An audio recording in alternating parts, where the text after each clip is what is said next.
There you go. Hey. Hey, y'all. Hey. Hey, Leash. Can you hear me? Yes, ma'am. Can you hear me? I can. It's a little delay, but I can hear you. Uh-oh. Is that better? Let me see. Talk to me. Talk to me, girl. Hey, T. Hey. My Is screen that looks good. Yes. My screen looks good. I have a new screen. I have a new interior designer, but he gave me the same look. What you get? What you get? I need to get the same thing. Listen, what you got? We gotta share. They always talk about we in the same room, but I thought I got a different. No, we got the same screen, boo.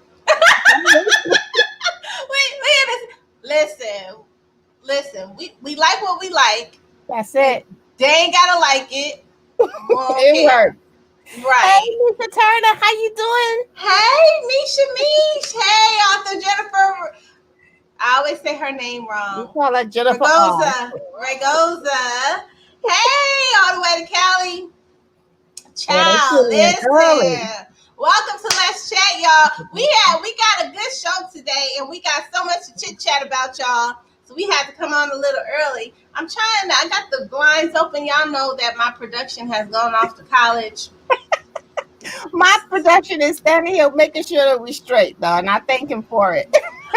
Yes, listen, my production has gone off to college, so I got to do my own lighting. I got to do all them things myself. Why? Because he gone off to college. But that's okay. That's okay. We're going to make it work. You ride a solo. Absolutely. absolutely. Welcome to Let's Chat, y'all. We got a great show today, y'all. We came on early because we got stuff to talk about. You seen them debates, T? Oh yes. Oh yes. Listen. I have to say this, Leash. Hubbylicious is a news junkie, right? For me, Okay. I'm a sports junkie. But my last couple of operations, I had to be home. So, he kind of like off season, he kind of dominates the news. Don't tell him I said that. But he dominates the news. And I kind of become absorbed in it. So now, even when he's not home, I'm watching CNN. Can you imagine? See, when two come together as one, sometimes you will tend to do the things that he does, and he will tend to do the things that you do. I mean, it's all in love. But I can understand hogging the TV is hogging the TV. I'm not saying you hogging the TV, but we saying you might be hogging the TV. But don't let a good game be on, because then he be up there and especially when Eli was playing, he used to talk about my boy. I'm like, now look, we're not gonna be having Eli bashing. Y'all know T is a sports fanatic, y'all. She is Miss Sports 101. 2021, we trying to get Let's Chat Sports popping with her and Mr. Jazz. Mm-hmm. So we're gonna see how we're gonna get that popping in 2021. I'm so excited. We got so much going on. Welcome, y'all. Welcome, y'all. Listen, the debate. Let's talk about it, people. Let's talk about it. We ain't gonna talk about the fly just yet. I'm not even gonna tell you our fly scenario here in this household. We talk about this fly, Listen, girl. listen, That on air. Susan. Listen, Susan. I know you are an author. This me and you talking, Susan. Come a little closer. Come on, Susan. Come on. This me and you talking, Susan. Baby, I'm gonna need you to get a little backbone there, boo. Just a little bit. I understand they may not be your thing, but you are an author, boo.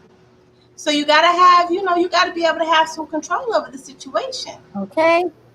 And if you gotta say his name more times than that, then Something wrong.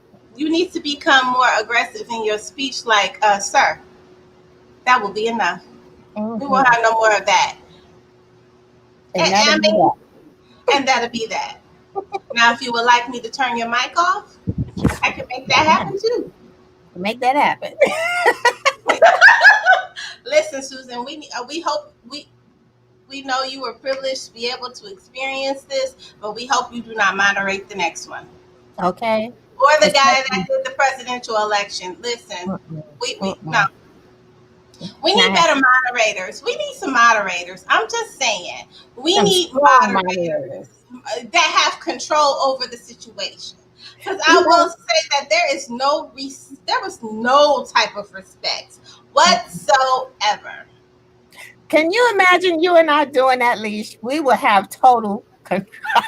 No, I cannot. Listen, we will be on the terrorist list. Y'all get these two up out of here. Who do they think they talking to? We are talking to you. Going over there, sit down. We are not having that. That is not how it goes on Let's Chat. Oh man, listen. What did y'all think about the debates? Did y'all watch? Misha, Jennifer, did y'all watch the debates? What did y'all think about the debates? Please chime in. And we're going to talk about that fly later. Yo. Listen, when that fly hit the top of that boy's head, I was like, you know what? You full of it. I don't think you were alone in that comment. That was a sign. That was a sign right there, because that fly could have went on anybody's head. And he stayed there for a long time. It sat on your head. Not for a few minutes and flew away.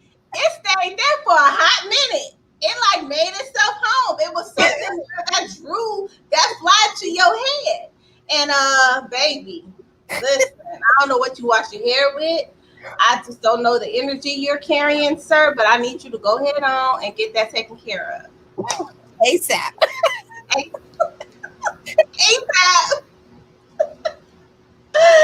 Y'all know we get on here, we get to talking and talking and talking, y'all. Open this up, T. Absolutely. Welcome, everybody. You're here on our Thursday night. At least it's been a minute since we said that. Thursday night edition of Let's Chat Live. And we can y'all tell we ready for it? Now, We Alicia are and I, we here for started our it. Let's Chat journey about 6, 7 years ago. We actually started out on the radio. You know, this new wave of interacting, seeing us face to face is new, but it's fun. I'm getting used to it. But we started because we celebrate literature. We used to just celebrate literature, but now we celebrate the dopeness of all the arts. You name it, they have been through the doors of Let's Chat, and we so appreciate everyone for spending some of their precious time with Leash and I. But tonight, Leash, we have an amazing show. We have such an influential lineup with so much talent, so much jewels to drop. So we hope you guys are ready, and please get those pens and paper ready. Leash, I got my pens and paper. I'm ready to go because there are going to be Listen, some jewels dropped tonight. you hear me? When I say Jules drops tonight, so this is my thing. I have actually been thinking about this topic for about 2 years now. And Mhm. I 2 years ago we started doing our more publishing side episodes because I just felt like there wasn't enough talk about the business side of books. And I Right. came across a lot of clients kind of bumping around in the dark, not really knowing what to do, when to do it, and Mhm. not sure on how to get their footing, especially in self publishing. Mhm. And then not really knowing how to get their footing when it came to wanting to be signed to a publisher, not understanding the business side of the industry once they get signed. I don't care if you have a publisher or not. You should know the business side of this industry. Anything that you step into, you have to know it because you know it, not because somebody's just telling you, but you got to know for a fact what it is, so that you know how to move around comfortably in this new lane that you have created. And so time went on, and so I said, okay, let's gonna do the show. We're gonna do that this year. We're gonna do that this year. So I've been working on this for months. When I say months, I think I started in June or July. Mhm. And I reached out to my Rolodex, Mhm. and a lot of them were busy. It's okay because I understand they do their thing. Mhm. So I contacted the ones that I could contact, Mhm. and boom. And it just so happens because I wanted people that were very versed in the history of literature, first of all, and in the Mhm. history of African American literature, as well as the business side. I needed people that knew how to move. They have been successful on all levels. Each of these guests have been successful on every level. Some Mhm. are signed, most of them are hybrid, so they're signed. They do self publishing, they're publishers, and they all know the industry very well. And they know Mhm. the history of it. And I think we need that. I posted the other day, well, yesterday, where, Tyler Perry talked about, fighting for a seat at the table. And I Mhm. think being a literary agent, Mhm. I find that we fight for a seat at the table, Yes. and that's our end all be all. And I love being a literary agent because I love helping people, but I just don't feel that's the end all be all. I feel like, just like Tyler Perry said, you don't have to fight. You don't have to wait for somebody to tell you you're great. You can create your own table. I guarantee if you set that table up right, they're going to come and sit down at your table That's gladly right. with no Mhm. problem. And Mhm. when they come, when people come visit you at the house, they're not going to come empty-handed. They're going to have something in their hand when they come. Just like when you Right. go to people's house, they expect you to bring something. They're coming into your house. They're going Mhm. to have something. And I just really feel like, if you are, I'm not saying don't try to get published, don't try to get queried, do all of that. But make sure you have breadcrumbs that lead back to you. You are Mhm. a brand, you are a business, and you have to have something for you. If you give Mhm. everything to everybody else, you don't have nothing for yourself. That's right. And you gotta have something for yourself. You got to have that ownership. Mm-hmm. So true. And a lot of people, they don't even realize that they are extending themselves so much that when it's time for them to, you know, put something back in them, they could be drained. They are burnt out. They have no more to give. So save some of those breadcrumbs, like we said, and fill yourself and not necessarily continue to just, it's okay to give, but you have to give yourself as well. Absolutely. If you can get signed to Simon and Schuster, boom, go for it. If you can get signed to Pegasus, boom, go for it. Do what Mm-hmm. you do, Carl Weber, go for it. But Mm-hmm. make sure you got something breadcrumb that's gonna lead back to yourself. Make sure you got something in your library that leads back to you. Absolutely. So I was talking to Kimberly Lawson Roby, and she had an event on this day, and she could not be on the show, but Mm-hmm. she gave me a link to a New York Times Magazine article that talked about the racism in the industry. Mm-hmm. And I did an interview the other day. I do magazine interviews for a client, and um, it was so funny because that it was her 10th year anniversary, and that is what she talked about. She talked about 10 years ago when she stepped into the literary world, the type of racism she experienced, Mm-hmm. which was very discouraging, and she didn't allow it to discourage her because she knew she had a story. She knew she had something good to say that she wanted to be able to share with the world. And so that's what caused her to self-publish, and she felt like that was the best thing she had ever done. Mm-hmm. But she said that, she talked about her experiences with trying to be signed with the bigger labels. Right. And she said, yes, it was very discouraging. And she did feel like she was waiting for somebody to tell her her work was great. Mm-hmm. And for a minute she felt like, well, maybe it's not that good if they're not replying to Right. to my agent. Maybe it's just not Mm-hmm. that good. Mm-hmm. And I told her the story that Victoria Christopher Mary tells all the time. How when she first came out, when her agent first started um, pitching her book, how I think she said it took 2 years, Mm-hmm. a year or 2 years for her to even get a deal. Right. And I told her, I said, you did what you were supposed to do. Mm-hmm. Your lane is paved just for you. Can't nobody tell you how it should be, how it should not be. You Right. have to move the way you are designed to move. Mm-hmm. God will place those people in your path that need to come in your path on your journey. Mm-hmm. But it was meant for you to self-publish. It was meant for you to be able to go in and learn that process and have that ownership over your book and over Mm-hmm. your brand. Mm-hmm.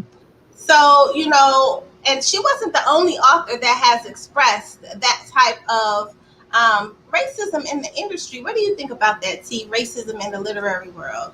It's definitely prevalent in the literary world, and not just literary, it's all over. But our focus tonight is the literary world, and you come sometimes wonder, you know, you don't want no one to define you. You don't want no one Yeah. to define your work. You don't want no one to define your talent.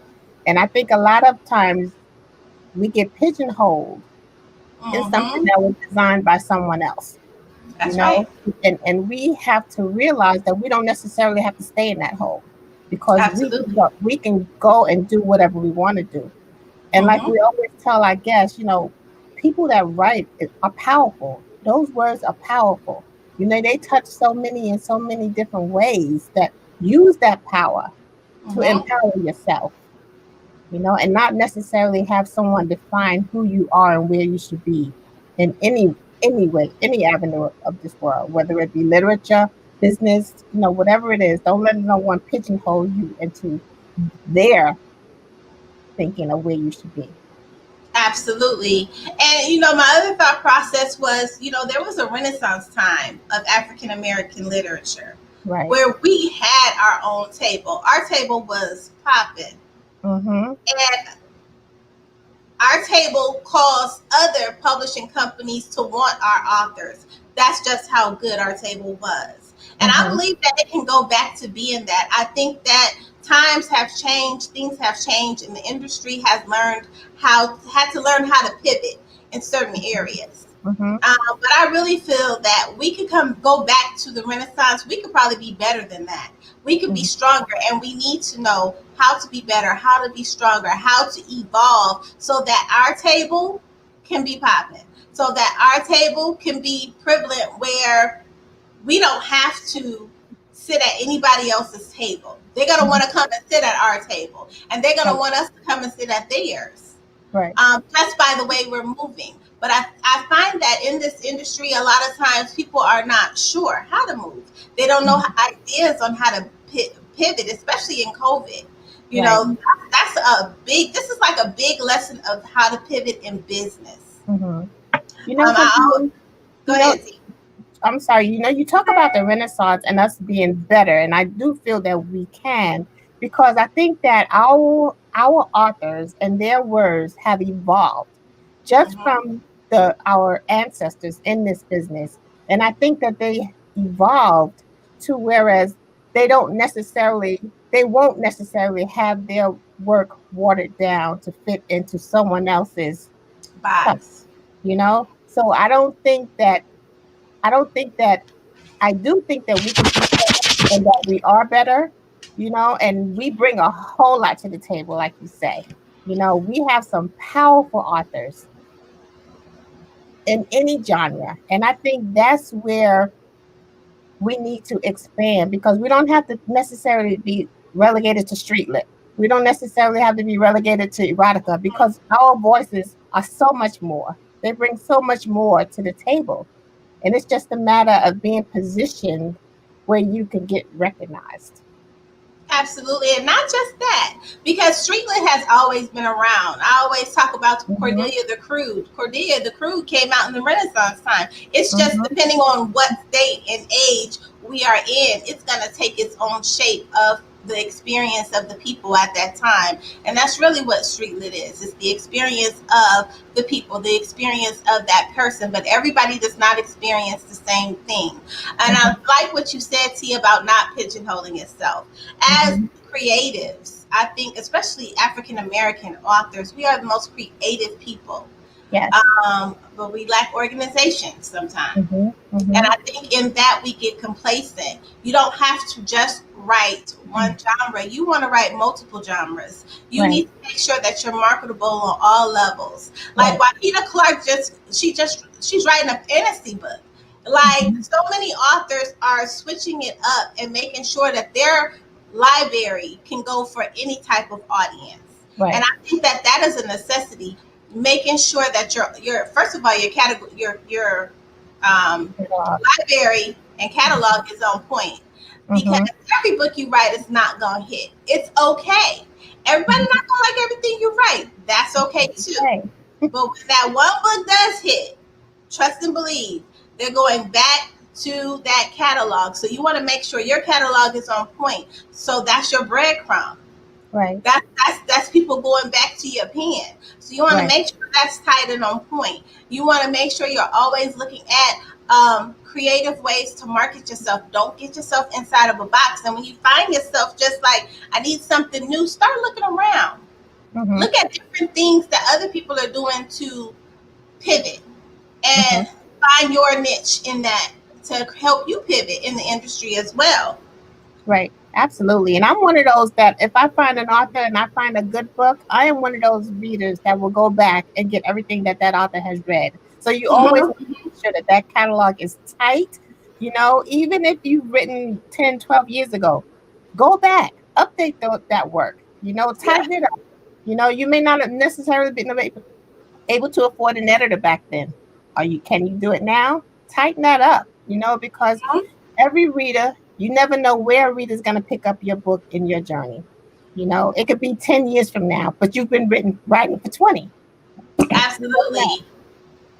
Absolutely. I definitely agree with that. We have some of the greatest people on today that we're gonna talk that talk. We're gonna have that serious talk. We're gonna Mhm. have that talk in ways that we need to hear. Right. Sometimes we need to hear the harshness of what needs to happen for us to make things happen. We Right. need ideas to help us to elevate and grow and be stronger and better. If you got Mhm. people on your team that do not represent growth, you got the wrong team going on. That's You right. got to have growth in everything you do. Your mindset has to be focused on growth. And in this industry, you have to look at longevity. There's so many authors that have had that longevity, and some have never been published by a big publisher before at all. You know, so it's possible. It can be done, but it's a lot of work. And I always tell people, you grind not, you want not. That's right. That's so true. And we have such a diversified guest list tonight, Leash. They each bring something to the table uniquely theirs. So I am going to be so excited to pick their brains. Like I said, I got my pen and paper. We hope everyone that's listening and got their pen and paper because Absolutely. some major jewels tonight. Jury boxes are going to be filled up. Absolutely.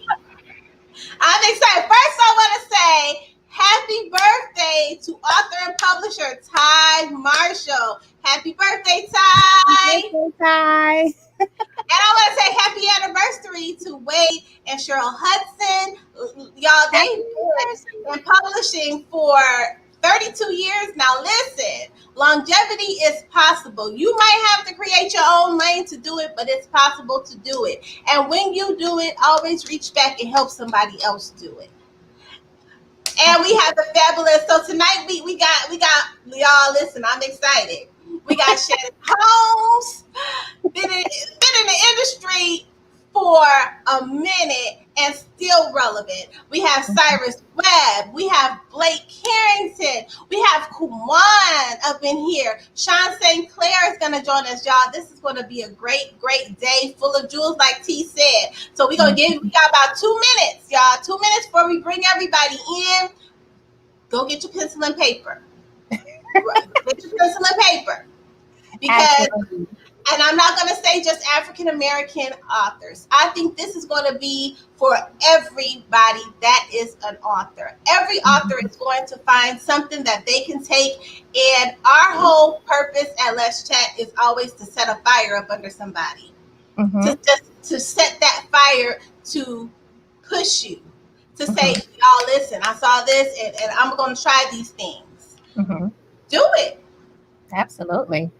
Do it. Leash. And I've been thinking about this. I even drag Hubbalicious into. I'm like, what do you think about the African American, literary community? So I've been hearing it from various people, just to get a cap on where they are and what they see and what they feel that's needed. So I'm excited about tonight. We have some repeat guests, and Cyrus is one of them. He always shares some jewels. I love when he visits us, and we have some new ones to the Let's Chat. So guys, get ready. Stephanie says she got a pen and paper check. Yes, author SF Hardy, y'all. She is a children's author, y'all. She got this new book, Dancing Monkeys in My Soup. We got Joy Lynn Ross in the house. Yes. Joy, listen, Path to Publishing. If y'all are even folks trying to focus and figure out how to do it, how you want to do it, how can you do it, she is a great source. And the best part about any of these authors, they've been in the industry. I want to say we possibly got about a good 50, 60 years in literature right now, just with the people that we have on here. I think we got Joy Lynn alone has 22 years. That's right. Okay, so that's 30. And husbands, they have what, 30-something years. Oh my God. So listen, this is literature. This is African American literature. So y'all get ready. I am so excited. We're going to start bringing everybody in. All right. Hello. Hello, everyone. Hello. Hey. What's going on? Hey, how's it going? Hey, Cyrus. Hello. How you doing, Tony? We're excited to have you guys. We're excited to be here. Absolutely. Okay, so we're so excited. We love that you guys have all been able to come in and share your time and space here with us in the chat room. We want everybody to, we introduce each of you a little bit. We want everybody to just tell a little bit about yourself. Okay, so we got a little background. So if anybody has their Facebook up, I need you to mute your site. And the way you mute your site is the tab at the top. Just right click it and you'll be able to mute your site. If you have your phone on, you want to turn the volume down if you have a second device, or put on some cancellation ears. What about now? Let's see. That was me. Okay. I was guilty. Nope. One more person. I hear a little background. Let me make sure it's not me. Is that better, Steve? Huh? Is that better? Nope, I'm still hearing it. I'm trying to. Hold on. Let me get my IT hat going. You got it, Shannon? Hello? So you're going to mute the site. So in order, if you're on a computer or a laptop, you're just going to go to the top tab where it says Facebook. You're going to right click it and you're going to be able to mute the site. I'm good. I'm not on Facebook. I'm good. Okay. All right.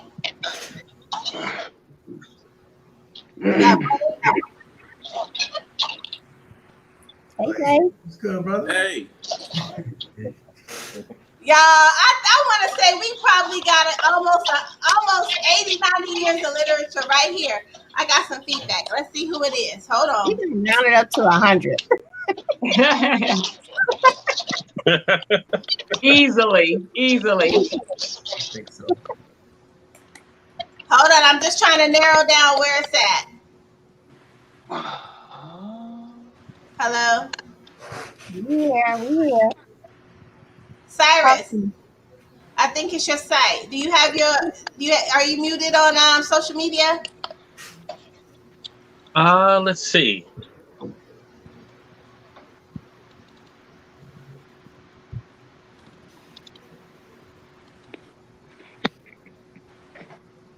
Show you're Well, in the show. yeah, it says it's muted. Let's see. All right. Mm-hmm. That's a little bit better, Lee. Yeah. It's still a little feedback, though. He's called a man out. Cyrus, you are sideways. Okay. All right, let's see. All right. I think we got it, y'all. All right.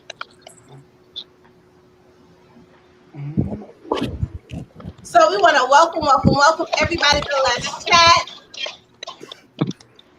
I'm still hearing it. Let me see. It's not mine, bro. All right. Cyrus, can you turn your screen? Because we look at you like this guy. Okay. Well, hey, you're doing better than me. I can't even see you. So hold on, let me see. I think I hit the wrong thing. Let's see. I think he froze. All right, y'all. I think we got it. We just waiting on Cyrus. We've talked a little bit about each of y'all, but I want you guys just to talk about briefly about your literary journey. You guys have been in the industry for so long. We want y'all to touch on it so that people know. Just starting from the bottom and moving your way up. And we're gonna start with Blake. Okay. So I get to kick it off, huh? You gotta kick it off, Blake. So I mean, I think we talked about this briefly before. You know, I started in the book industry selling books and mainly just doing retailing. And then I did my first publishing was with Danielle Santiago. That was the first act of me actually getting into the publishing side of it. The reason why I got into the writing side, he's up on top of me now. See the glasses now, bruh.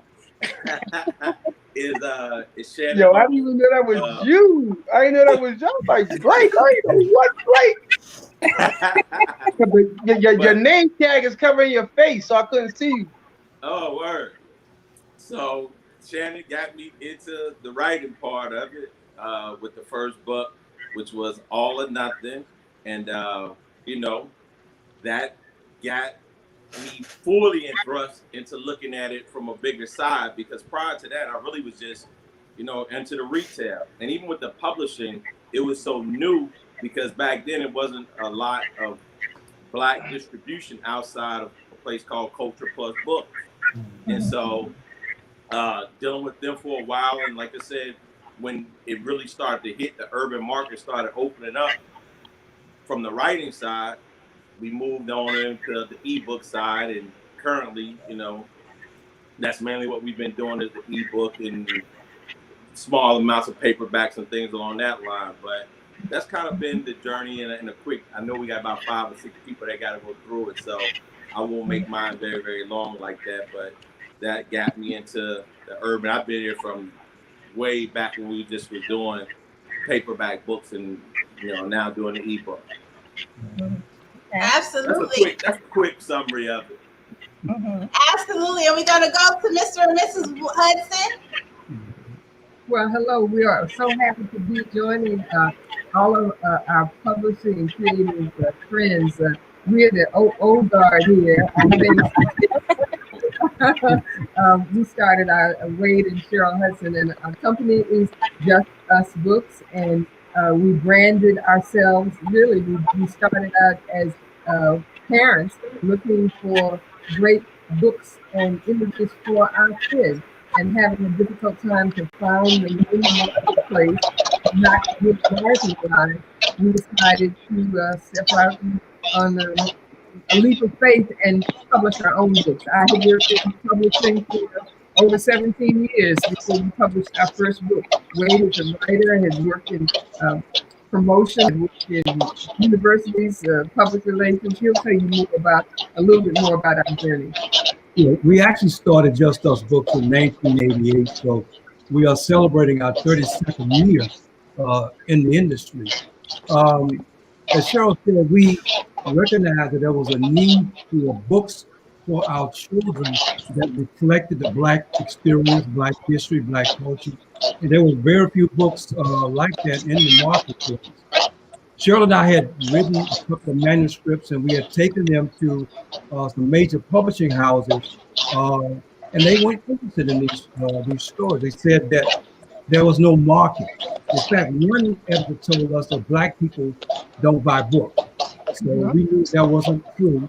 So rather than continuing to knock on the door trying to convince them that there was a market for these stores, we decided to start our own publishing company. We started, with a very small budget, but I think we were blessed because a lot of people sort of embraced our mission when we first started. So we got a lot of support that we did not anticipate.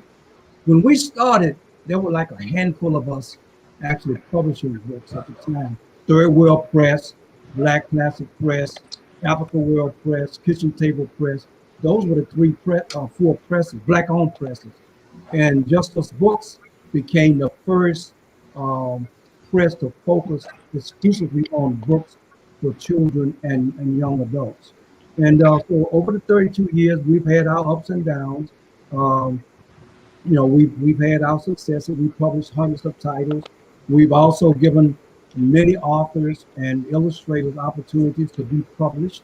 Many of them have gone on to really fantastic careers in the industry, like Sharon Draper. We published Joylyn, and did, in fact, her book won the Coretta Scott King Award for illustrations. And again, we want to take up all the time. We've been here so long, so our story is long. Absolutely. Cyrus. Hello. Hopefully I got the tech issue fixed. That's not really my strong suit, but hopefully it's it's fixed now. My name is Cyrus Webb. I'm the president of Conversations Media Group. Unlike the talented group that's here, our publishing mainly is the magazine, Conversations Magazine, which started in 2006. So we're just celebrating 14 years with the magazine. We now have over 17,000 print subscribers to the magazine. Starting last year, we signed a mini deal through Amazon to be able to use KDP to be able to publish the magazine and also to use our national advertisers there. So we've been doing that now since 2019. But that's really been the big part of my publishing. I am the author of a few books myself. I've worked with some individuals in helping them publish their own books, but I would say my main publishing experience would come from the magazine side with Conversations Media Group, and of course I host a radio show. Absolutely. Sean Sinclair. Yes. How you doing? So my publishing journey started back in 2005. I finished my first book in 2005. I was still away on my vacation. I was sent to get submitted. I got 2 deals with some mini majors. Neither one of those worked out. So I used the money that I did get from them to start my own company. In 2012, I released my first book, Forbidden, as well as creating my own genre called Gangster Erotica, which is erotic crime fiction. It's pretty much, I've merged my favorite 2 genres, urban/crime fiction and erotica. Came up with my own subgenre books called Gangster Erotica. My first book was Forbidden. It went on to sell 30,000 copies independently, paperback, just going out, getting the streets like I wanted to. Along that process, I learned a lot about the publishing business as a whole. So fast forward a couple of years, I actually signed a deal with Kensington Publishing about 3 years ago, and I re-upped with them a couple years ago. And so once I was on the shelf with them, I decided to go ahead and start helping other authors, because I noticed when I was out here on the circuit, I saw a lot of talent, but we just didn't have the proper know-how. And I know that if we increase the bottom line, the top line will always go higher. So I decided to utilize my expertise and help other authors publish their books. And that's when we switched to pen-to-pen multimedia/publishing, where we publish other authors' books as well. Our whole goal is to get more of us into the marketplace, because I know what it was like going in with discrimination, lack of resources. So I figured that if we could use our platform to bring more quality manuscripts at a great price point, and that's what we did. So Pen to Pen Publishing as a company has been around since 2012. And we've been servicing authors since 2016, 17 maybe, and just learning on the process. Absolutely. And Joy Lynn. Hi, ladies. Thank you so much. It's an honor to be on Let's Chat, and happy 14th birthday to your magazine, Cyrus, and happy 32nd birthday, Just Us Books. It's been an honor to be able to say that I am one of your authors. It has been an amazing ride, and Cyrus, you've been such a support. So again, happy birthday on your magazine. I'm Joylyn M. Ross. I've written under several names throughout my over 22-year literary industry career. I've written as Joylyn M. Jostle. I've written as Joy. I've written as Ian Joy. I've written as Joy. And now, as of late, I'm writing under my name, Joylyn M. Ross. I'm writing and publishing resources. I've taken time out from having the pen in hand to put my pen down so that other authors and writers and just those with a message to deliver can pick their pens up, can keep their pens in their hands.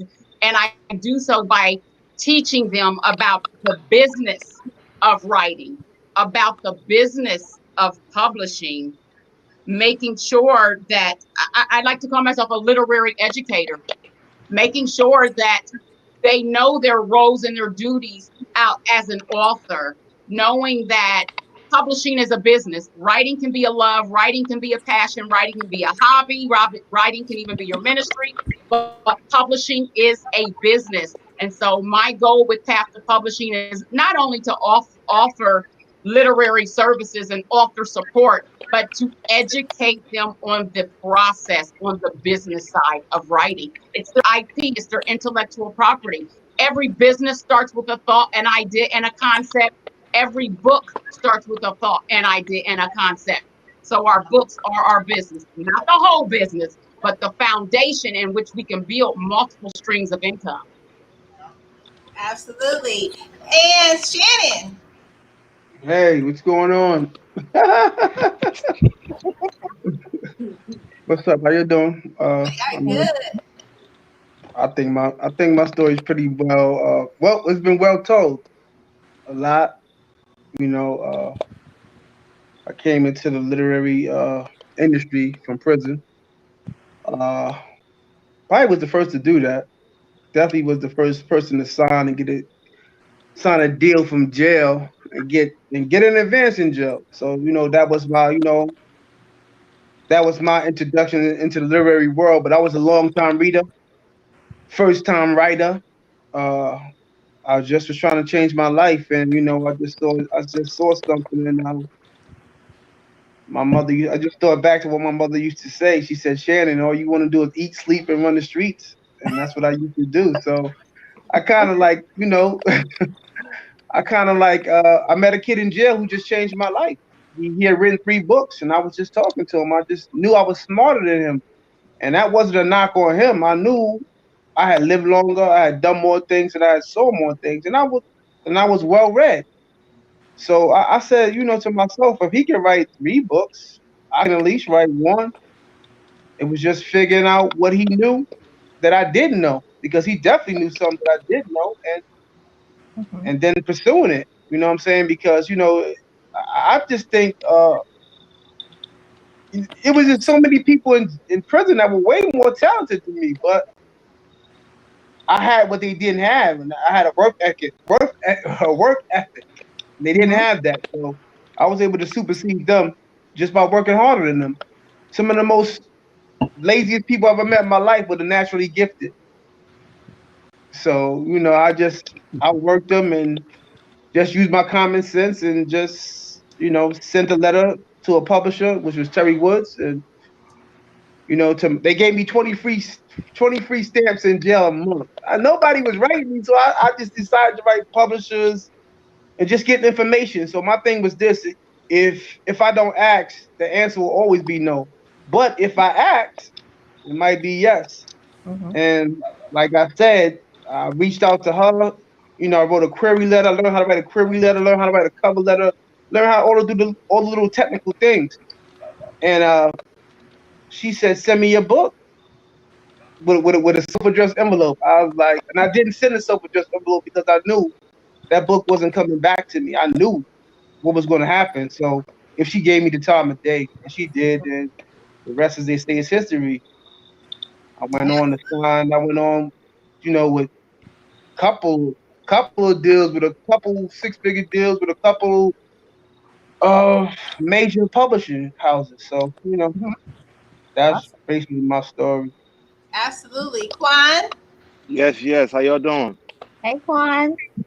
What's up, y'all? Well, my story is a little bit different. Because I came in a kind of unconventional way because my first deal was by accident. Um, I was writing this story. I wasn't necessarily sure what I was going to do with it.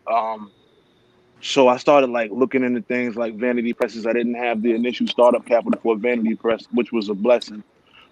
So what I would do was, well, initially when I was sending out like these letters to these publishing houses, it was telling me that there was no market for what I was doing because there wasn't a lot of people doing it at the time. I think at that time it was like maybe only Shannon, Terry, Sister Soldier, and Vicky had just came out.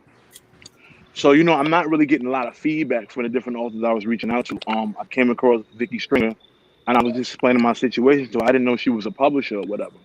So she offered me an opportunity. She said, "I can help you try to shop your book for a deal, or you'll be the first author signed to Triple Crown."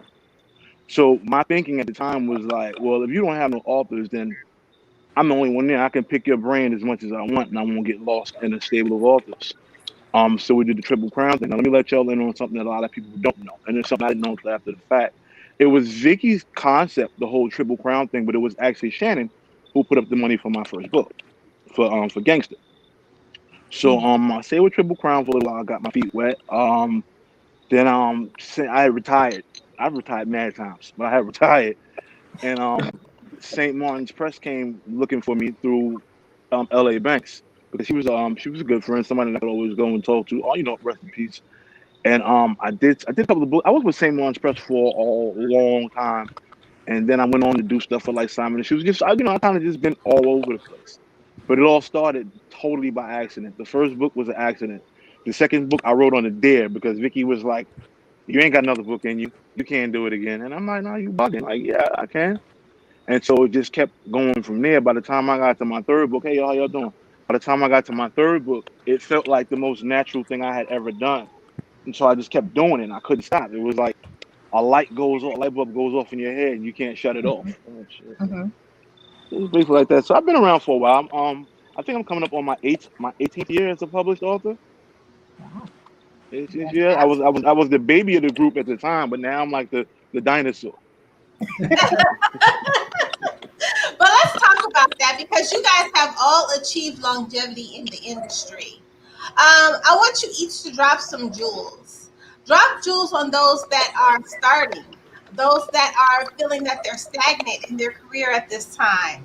Um, what are some jewels you would drop on them to just give them a just not just hope, but that knowledge on how to elevate themselves in their business? We're gonna start with Mr. and Mrs. Wade Hudson. Sorry, y'all. Well, I think the most important thing for us when we first started publishing was establishing or hooking up with a network of other people that we could learn from. When we first started, there weren't any other publishing company, black-owned company, publishing children's books.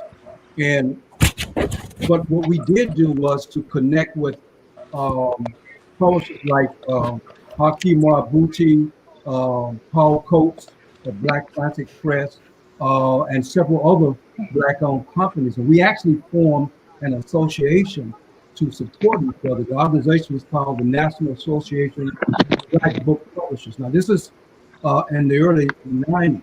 So what I would say, you really cannot make it by yourself. You cannot do it solo.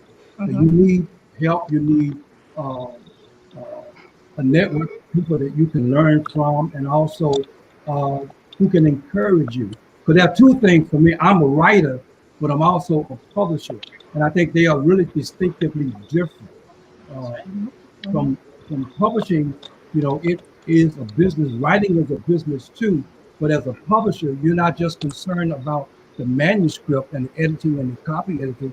You're also responsible for the marketing, the distribution, the printing, and all of that, which is a whole nother element.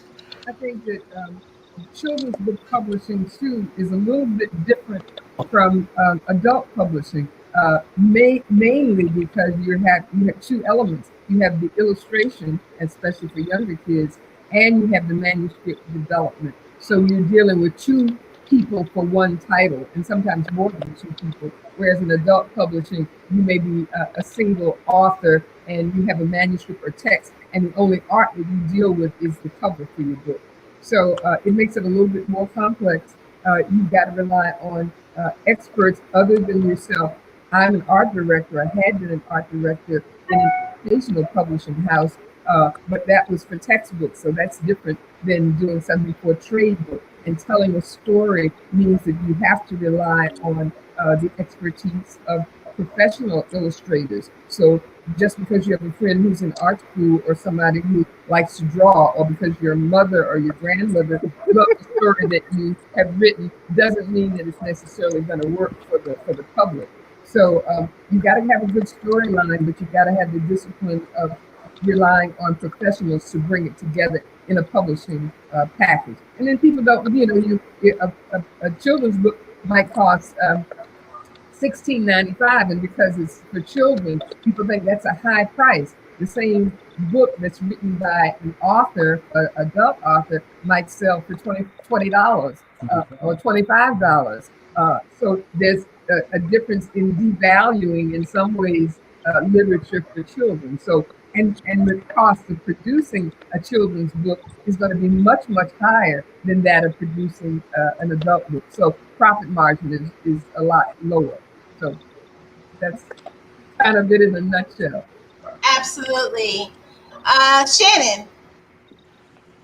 How you doing, Joy? I want to say, Joy, I ain't seen you in years. How you doing? Hey, Shannon, I'm great. How are you? Man, it might have been about, 17, 16 years I ain't seen you. Wow.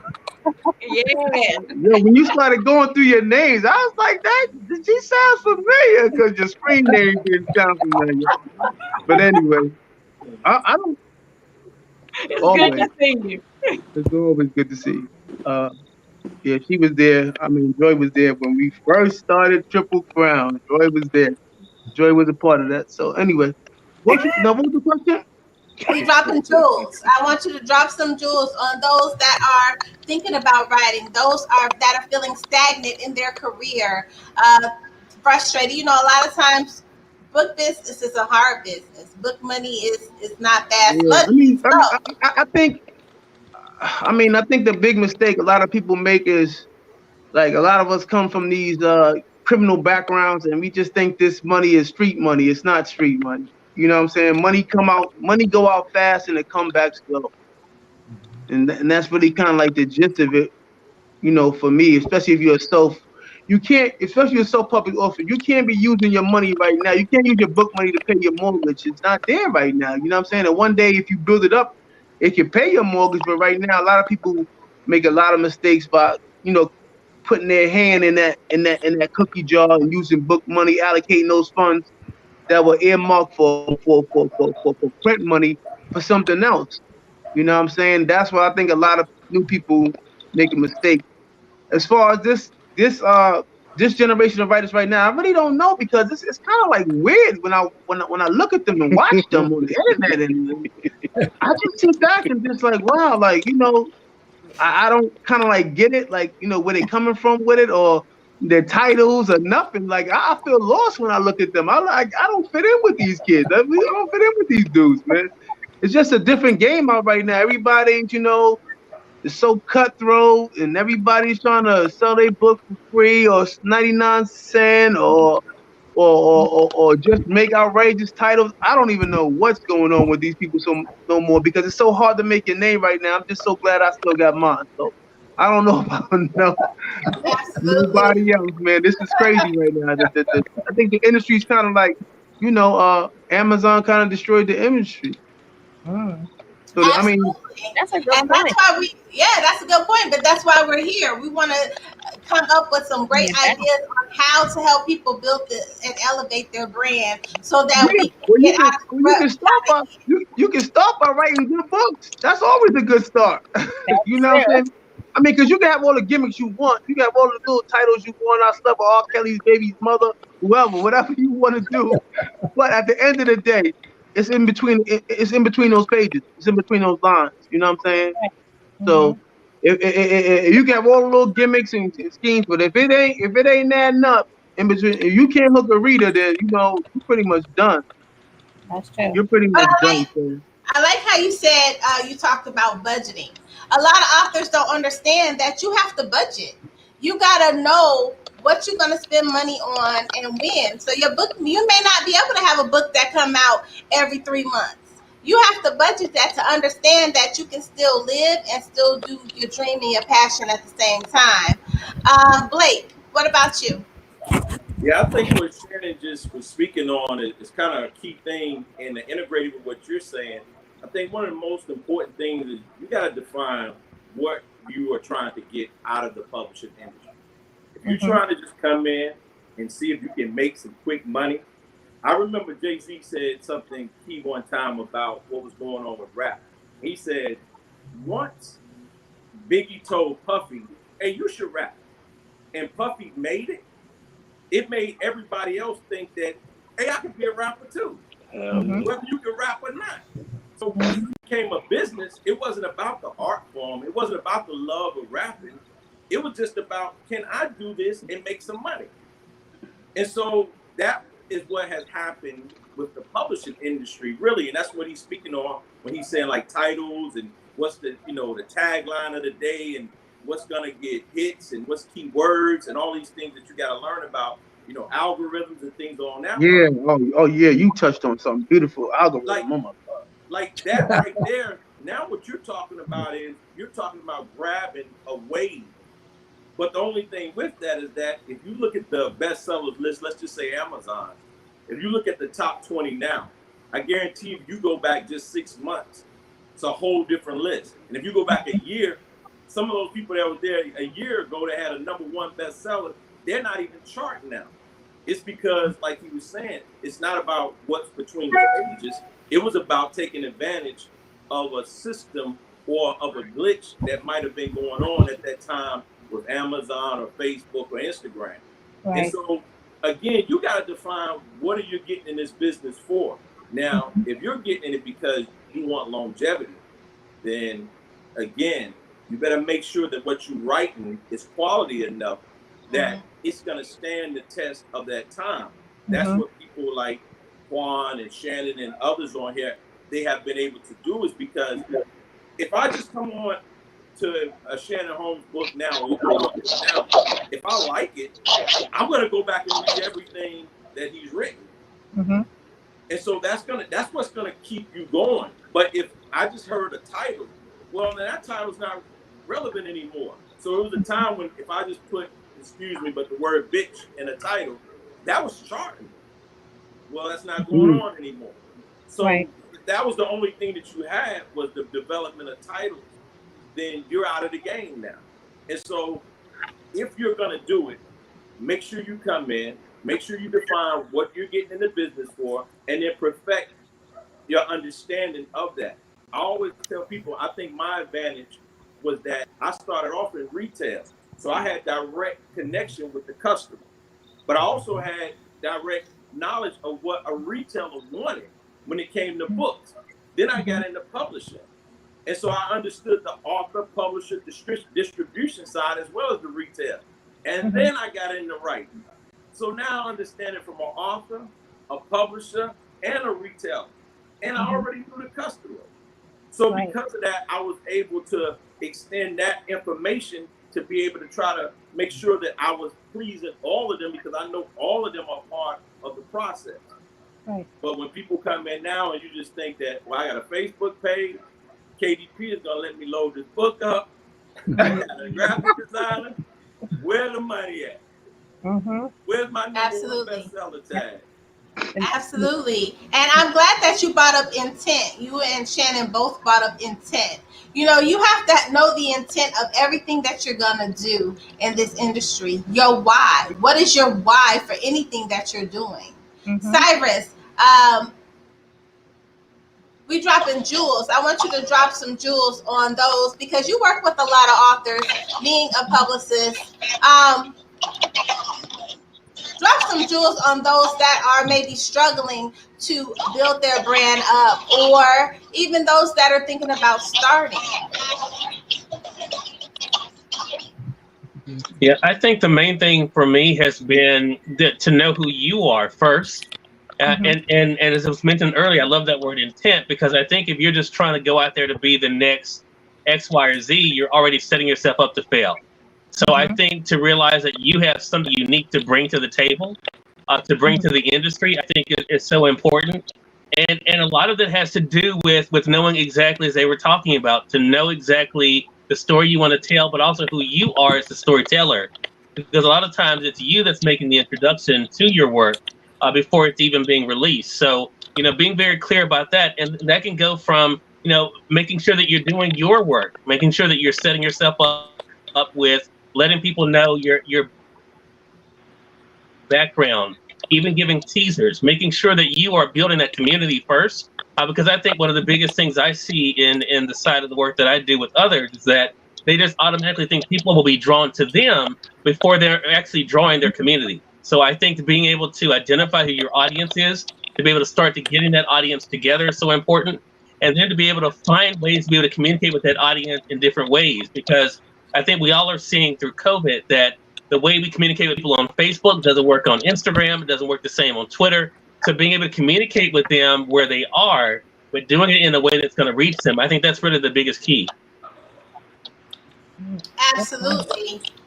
And Sean. Yes. So I think that I'm going to look at it from two different aspects, right? Number one, you have to look at and understand, and brothers and sisters touched on it earlier, it's two sides of this. One side is you writing your book. That's your creativity side. The other side is the business of books. So once you understand that, you kind of get a little more clarity. Number one, so for the actual book itself, you got to put your best product out. You gotta take it serious and look at this as a business ahead of time. You know, I personally believe that there's no such thing as a bad story, because we all have a story, and that's where our glory is. So once you decided that you're going to take on the task of becoming a writer, I think it's imperative that you take this serious, that you put the best quality out that you possibly can. There is no shortcut to success. There are no such thing as get rich quick schemes. The dope game showed us that. Dude's still doing 40 years from the 90s. Likewise, so whatever you're striving to do, you have to be serious about it and put the quality in, number one.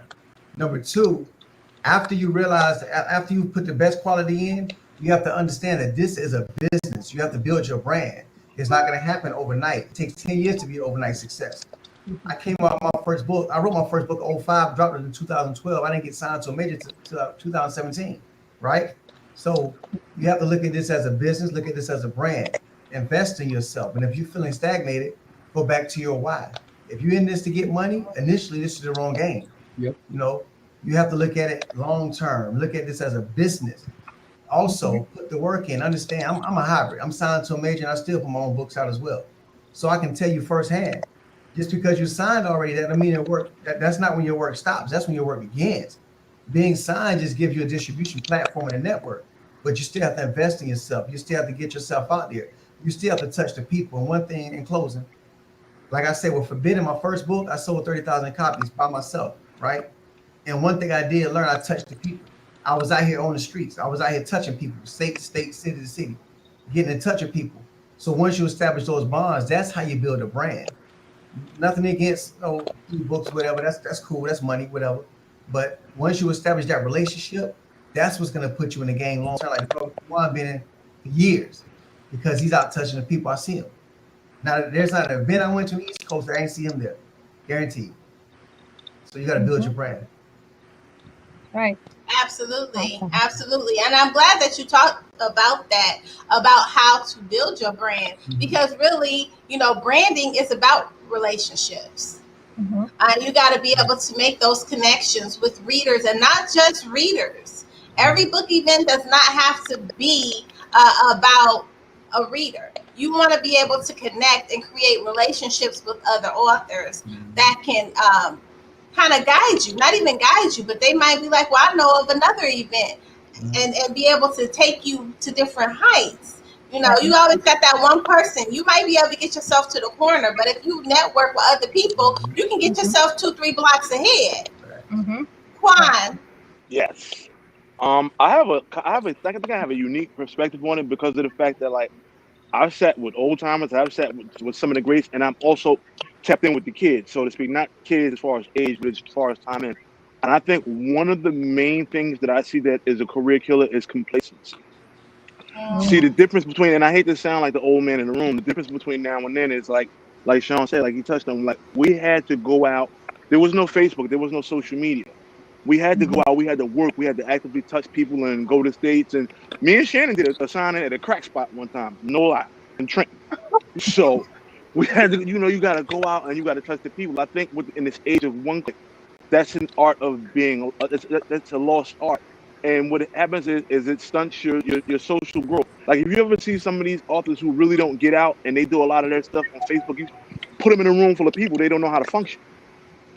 So I think complacency is one thing, and I think a lack of humility. Nobody's humble anymore because nobody has to work. Everything is so easy now. You never had to bust your ass. So everybody thinks that they're the next great thing, and if you try to impart knowledge on them, you just old hating ass nigga. I'm an old hating ass nigga because I'm telling you to care about your words and become. You have to think about it. Like to be a published author, recognized or otherwise, is a blessing. It's a blessing. I think it's something you should take seriously. This is a craft. This is not just a flash in the pan. Like, and I've seen dudes come and go. Everybody who was gonna be like, you got a crop every year or every couple of years that everybody praises is the next great thing, right? And they do their thing, and this ain't no knock on them, but where are they going to be 5 years from now, 10 years from now? Like I said, I'm coming up on my 18th year, and I'm still out here rolled heavy. Like, I'm not just the author like, oh, remember Kawan? Nah, I'm in your face every day. Like, you see me, I'm active with this shit. So I think that's something like you got to be ready to get up. You got to be ready to bust your ass. You got to be ready to hustle, and you have to be humble. You can be an Amazon bestseller Monday, and by Friday, somebody else is in that spot because the whole algorithm thing and how it fluctuates. So I think that the lack of humility, and nobody wants to listen anymore. Everybody thinks that they have it all mapped out. And though, like with this with the whole technology age, and authors are doing good, and I'm glad that they're able to feed themselves, you have to look at the bigger picture. Do you want to be known as that author that had a ratchet title or a catchy title that was hot for a few months? Or do you want to be celebrated for all time? If I was to stop writing today or tomorrow, you got to mention me still in every top 5 from now until the end of time because I put in the work. And I'm not being cocky. I'm just telling you what it is. And people don't look at it like that. It's like, all right, if I got a Word file and I paid $30 for a stock photo and got somebody to slap it together, upload it. I do good that first week. I'm a #1 bestseller. I've seen authors that have not sold one book put bestseller on the front of their book. And I understand speaking into existence and all that shit, but sometimes it just goes too far. Mm-hmm. And like, but you can't tell nobody nothing. So I just kind of sit back and I give help when I can and I give advice when I can. But for the most part, I let them make their own mistakes and learn from trial and error. Absolutely. And I like what you said because you brought up interaction. Interaction is definitely key, especially on social media. Joylyn? Well, I've been sitting here taking notes from everybody. So wow. It doesn't matter how long you've been in this game. You're going to learn something new every day. Be ready for that. So, definitely, what Sean was saying, there's writing and then there's business. And I believe that's where a lot of authors can get discouraged. You can call it your side gig, you could call it your book hustle, call it whatever you want to call it, but you better treat it like a business. Mm-hmm. Period. You better treat it like a business because that receipts is going to get investors. Receipts is going to get people to want to invest in you, to want to partner with you, to want to collaborate with you. Going back to what the Hudson said, building that team, building that tribe, having that community, joining professional organizations, not just your own community. You do want your own community, you do want your own tribe, but in other communities as well, where you're not the biggest person in the room. You don't have to be the biggest name in the room, and you are willing to learn. And then what Quan was saying about people being complacent. And a lot of times they'll cover that up by using the word content. Well, I'm content with this.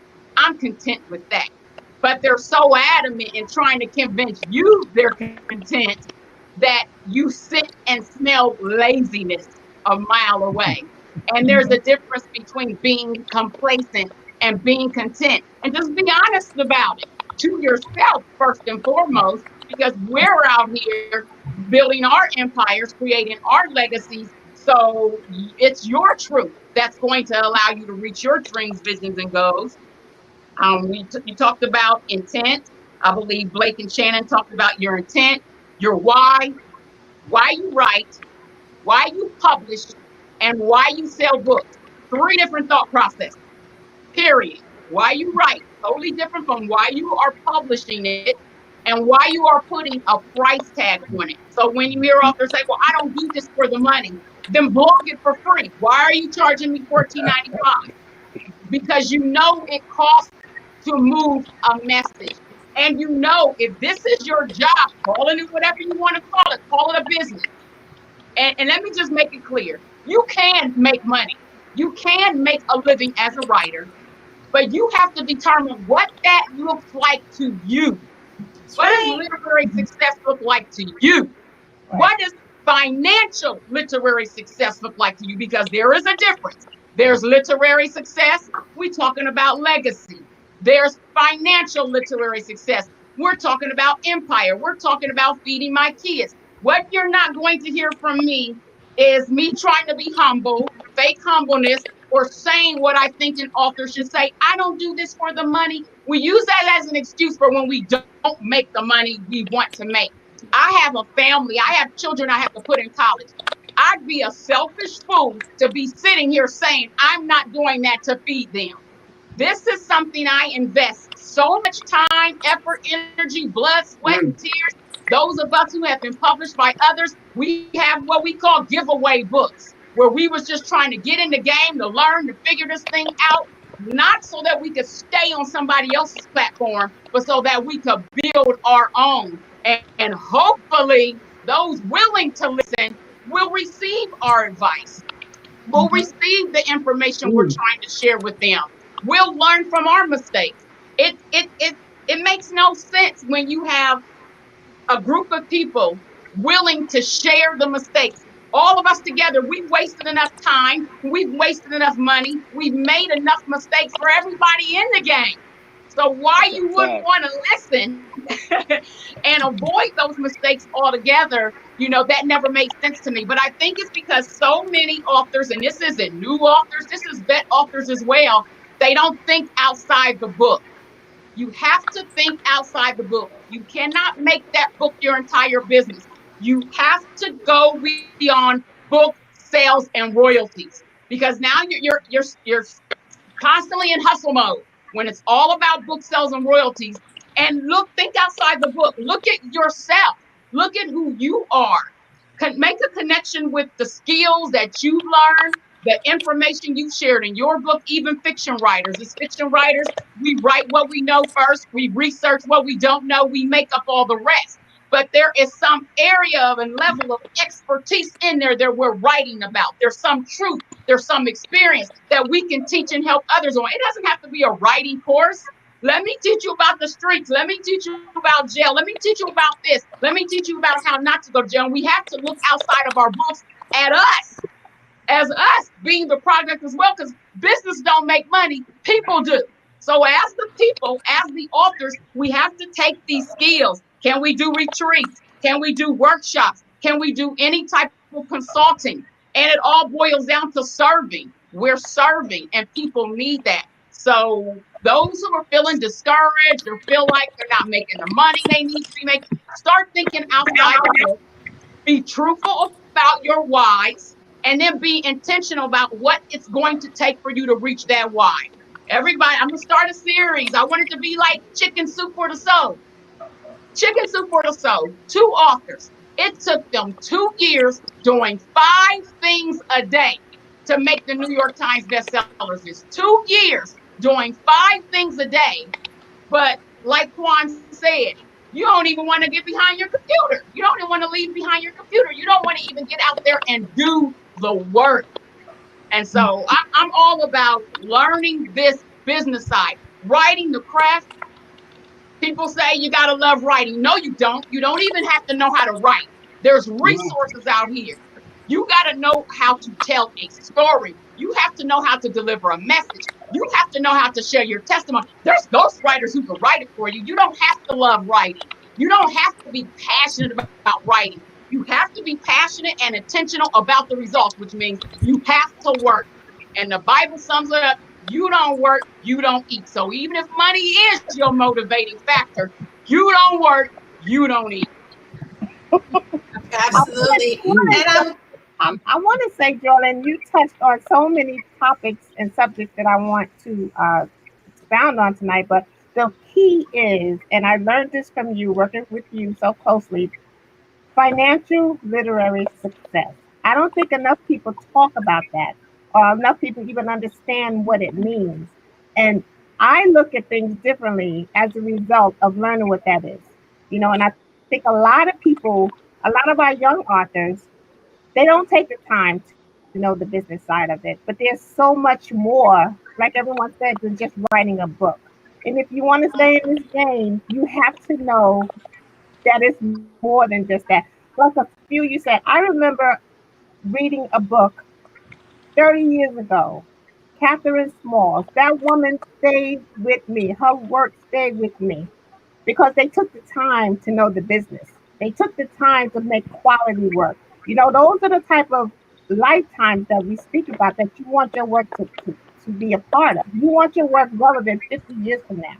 That was 30 years ago. And she's still relevant to me now. And it's like what Quan said. Yeah, it's like what Quan said. Part of the business is the reader. That's the customer. That's the audience.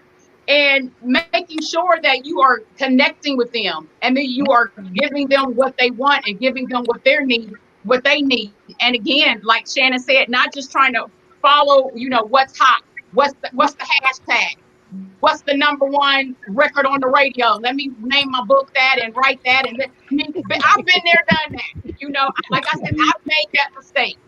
I'm very transparent. I have made that mistake following the trends, but I was willing to learn.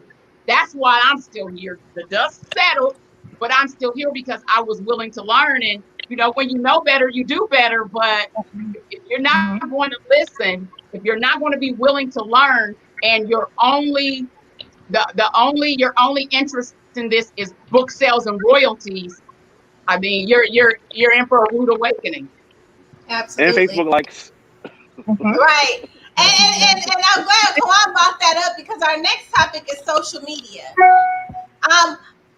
Don't get confused when you see somebody post something and they get 500 likes. A like does not represent a purchased book. So many authors are struggling with social media. They're struggling with how to move in social media effectively. Effective being the key word, because you can be on social media doing a whole bunch of things. I think a lot of times we forget that we are a business first. So if you're an author, you are a business 24 hours a day. You have to move as such. If you want to have a page that's separate from your business, you need to create a whole separate page that you have your regular life on. But when you're on social media, I don't care, morning, noon, and night, you are still an author. You are a business, and you have to move as such. Now, Mr. and Mrs. Hudson, talk a little bit about that because you guys are publishers. How do you guide your authors in social media?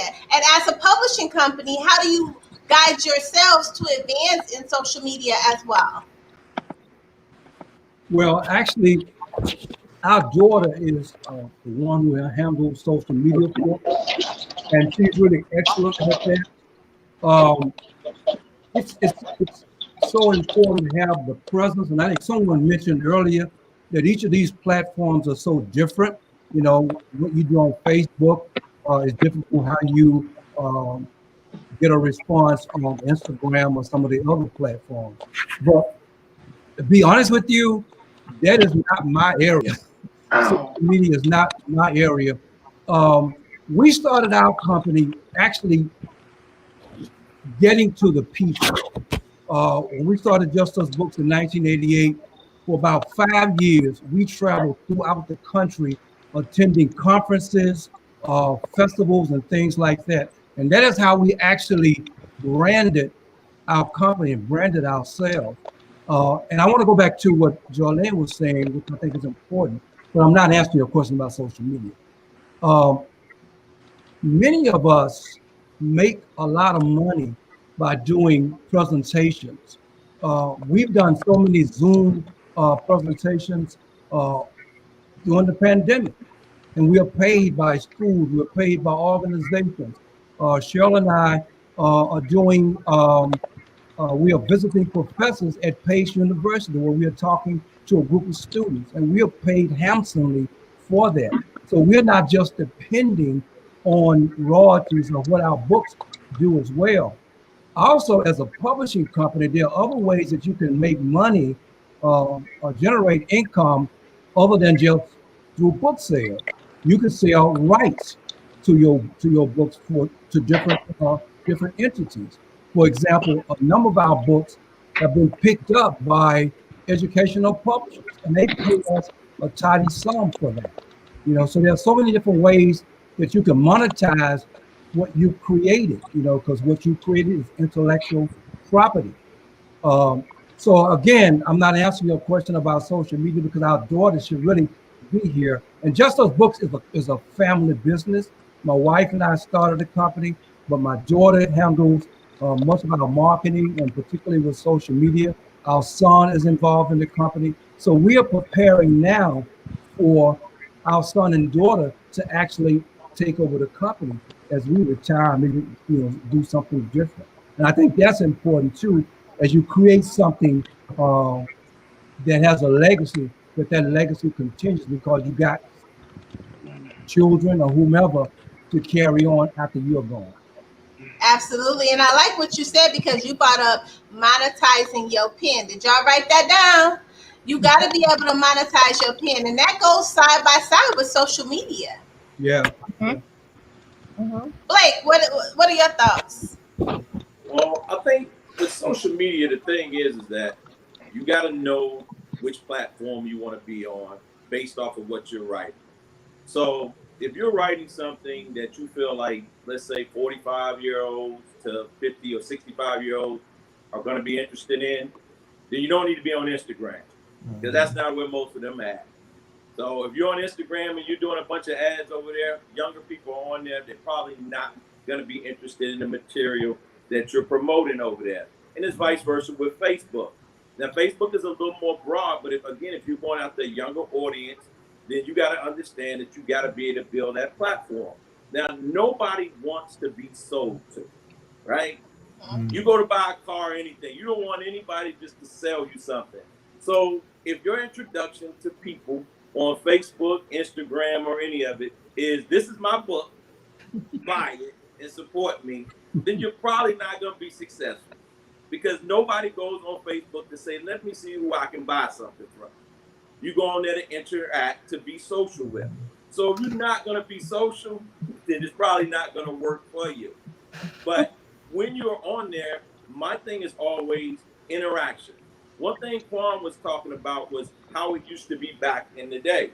Well, even back then, if you came to do a book signing at my store, if you just came and we set the table up and you sat behind the table with your books on the table and people walked by and you didn't say anything to them, you probably weren't going to have a very good book signing. But if you stood up and you got out there and you interacted, I knew we were going to have a good day. It's the same thing on social media. If you just only got a page of books and excerpts, you're probably not going to do that well with getting new people to come and look at your stuff. So you got to interact. You got to be social. And in that, I think that you're able to build a platform and then introduce them to your material. But I think that's what most people run into problems with. If they go into a group and their avatar is their book, their introduction is their book, and all they want to talk about down the line is their book. Again, that's probably not going to work that well. And we want to get to the next part, which is like I was talking about earlier, is understanding keywords and how they work. Understanding that when you post something on Facebook, that Facebook knows when you're saying now available. If you ever look at it, they know you're selling something. So they're not showing that to very many people on a timeline. So now you got to know how to post, how to word it, so that it's getting out to more and more people, how to set up a base, how to set up the ads, how to do what's the difference between a boosting a post and running a campaign. It's a lot of variables. So again, you got to learn those things, that's the platform that you're going to use. Absolutely. I want to ask Cyrus, because I was just about to say Cyrus, because this is what he do. Cyrus is social media. He's our Bible for social media. Listen, if I want to know how to move somewhere, if I want to know how to do something, I'm calling Cyrus. Yeah, I want to hear from him.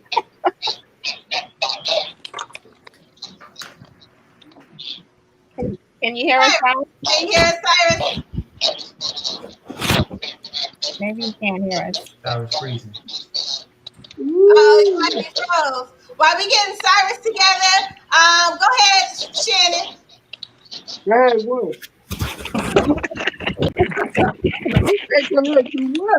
I was just listening to Blake, and you said, go ahead, Cyrus. You said, go ahead. Yeah, but we think Cyrus is froze. And this is the thing, the best part about Shannon being on, because Shannon, you by you coming in at such a time where there was no social media. It was nothing. And you came in the third one in. Right, and you came in a situation, you were in a situation where you couldn't really move around. You couldn't do what you needed to do. It took a team to be able to help you get what you needed to do done. So I can't say that. I think it was word of mouth. It wasn't. You gotta remember, the market was different back then. It wasn't so many people. So, when I came out, Terry Woods had her run. Sister Soldier had her run. So I was the new kid on the block. So I don't really think it was like you only can read those books so many times before you go to your bookstore, like my man James used to have. Before you go to the book vendor and say, yeah, you got something like this? And I was at something like this. There you go. Be more careful. So, sometimes it ain't who you know, it ain't what you know, it's timing. And my timing couldn't have been better. Sorry about that. I think I missed Yeah. I probably should say the reason I'm able to do that, because I'm probably the only one out here that don't really have a lot. So So this is kind of my thing. But I told, yeah. Yo, I gotta cut out. Yo. I gotta go pick up my daughter. Okay. All Thanks, right. Chad. Yo, James, send me your number. Hi, everybody. Send me your number. Bye, I'm gonna put James. them on. It was good All seeing right, you. Bye later. bye. All right, bye-bye. I don't. Can you hear us, Ty? Can you hear us, Cyrus?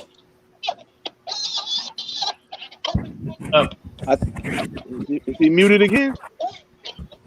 No, it shouldn't be.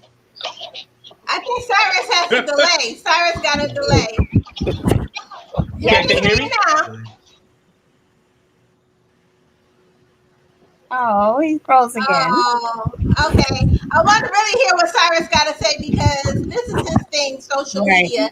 And a lot of authors are struggling with social media. How to move around on social media and how to be able to get their brand out there on social media.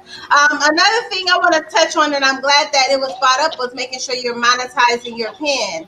While we're waiting on Cy, let's talk a little bit about monetizing your pen. Mr. and Mrs. Hudson did touch on the importance of monetizing your pen in different ways you can monetize your pen. Sean, what are some ways that authors can monetize their pen?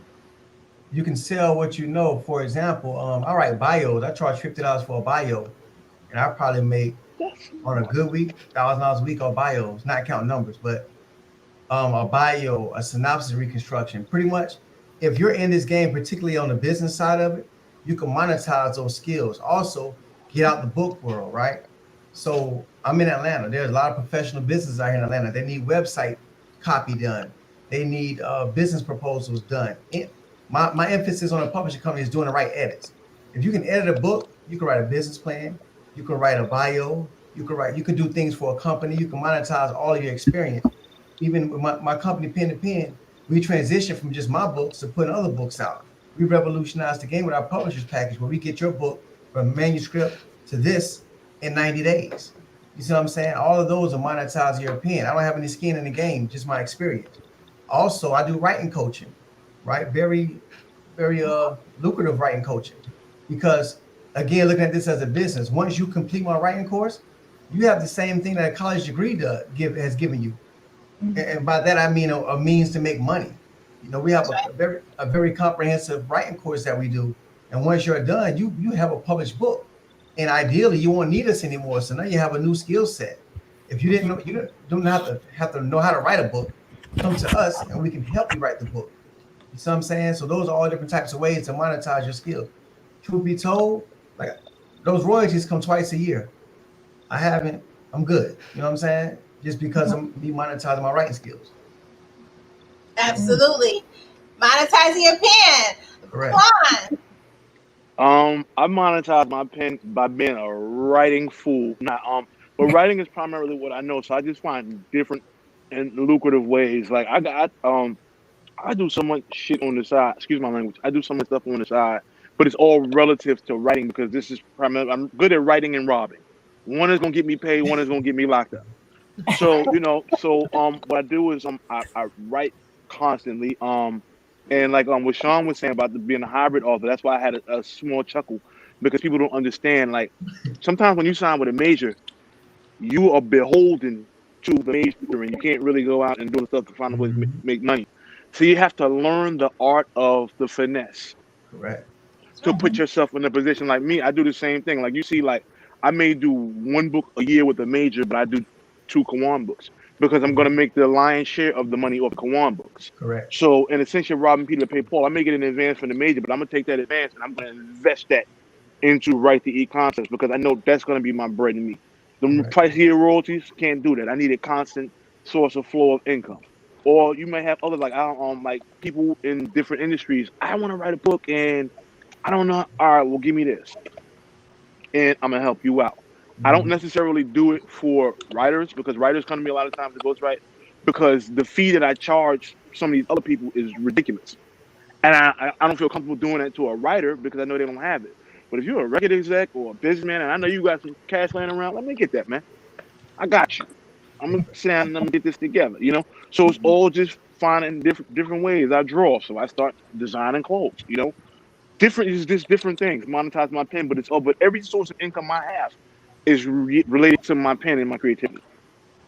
Absolutely. And Cyrus, I want you to talk a little bit about not just monetizing your pen, but social media. A lot of authors are having a hard time maneuvering on social media where it has a growth process. Yeah. Sorry about the tech issues there. I do live in the country, so hopefully this is better. It's okay, Ty. All right. Well, yeah, for me, social media has been a big part. Now, I will say, of course, before we had the big thing with social media, I also enjoy people, but I am a natural introvert. So for me, I do realize the importance of being social, actually, hanging out with people even online, but also being able to then use that when it comes to if I am marketing or in the case of a book or the magazine, selling something. Joy Lynn is someone I really love when it comes to this, because one of the things that I love that she talks about all the time is about the community. And I love the point that was made earlier about you don't want to just sell all the time. But I think one of the keys for me has been the success when it comes to social media is that I literally engage with everybody.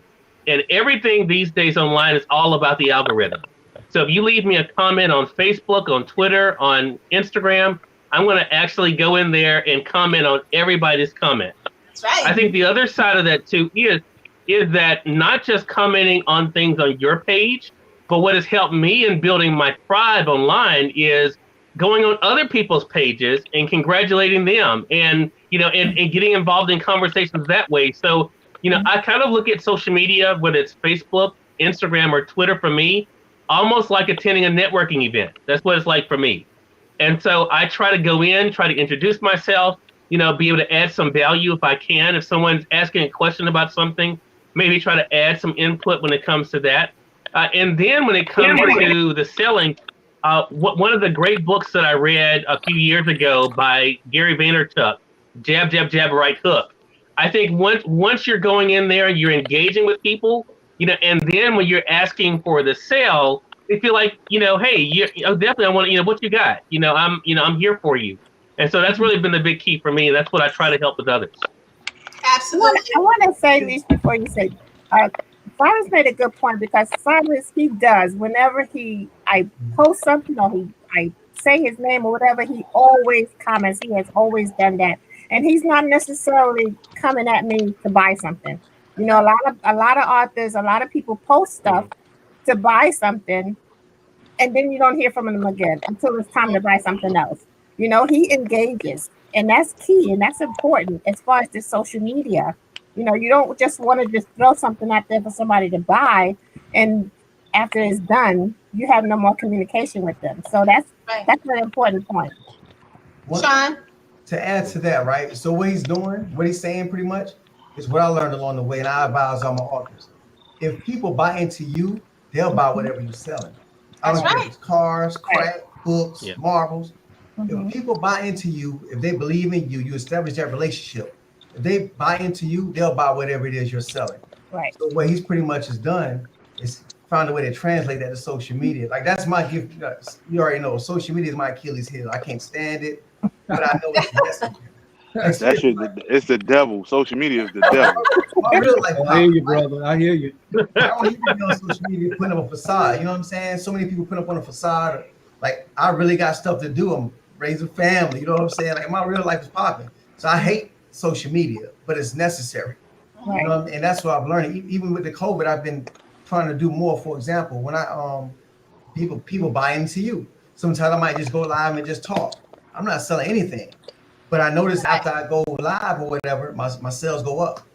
You know what I'm saying? So it's a very good point. I hate social media, but it's necessary. And I was thinking the same thing. A lot of people confuse social media marketing with social media hustling. And there's a huge difference. With marketing, there's a rhyme or reason. I'm not saying every post has to be thought out, but every post should make somebody think about something that you are putting out there. I tell my authors, be a resource before you are an author. Don't go on social media as an author. Go on as a resource. This is me. This is who I am. This is what I do. This is how what I do helps you. So I'm always putting out content for my followers, for those who I'm connected with as a resource to them, giving information, dropping the jewels. And that way they look to me as a resource, not someone trying to get them to give, but someone who's giving to them. And it's like what Sean said, get them to like you, book sales will follow. Book sales will absolutely follow. And, whether you're going to be on all the social media platforms, being engaging, at least have a profile, okay? At least have a profile until you really know where your audience is and where you want to spend most of your time. Have your profile on LinkedIn, have your profile on Twitter, have your profile on Instagram, have the profile. And in that profile, make sure you have your web address. That way, even if you don't ever post on there, they have found you. Have some of those keywords. This is how what I do can help you. People always want help, whether it's that escape, entertainment, personal development and growth, business development and growth. Always let people know in those profiles, this is how I can help you. If you connect with me, this is what I do. This is what I have to offer. Have that website address, because social media, Facebook, that's Mark's house.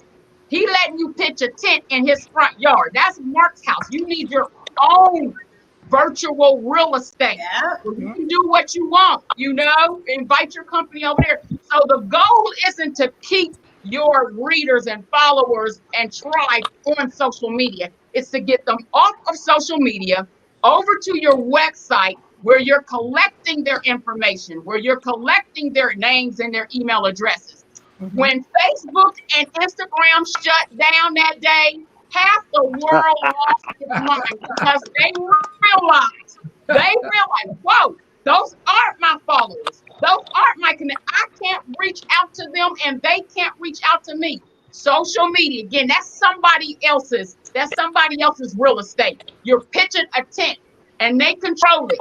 Nobody else's algorithm. A change in an algorithm shouldn't affect your change. Let me say it again. A change in an algorithm shouldn't affect your change. Get them off social media onto your virtual platform. Now Come on with a word.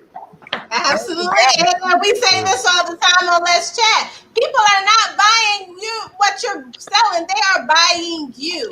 And you have to put your name on everything. When I say put your name on it, my son played baseball.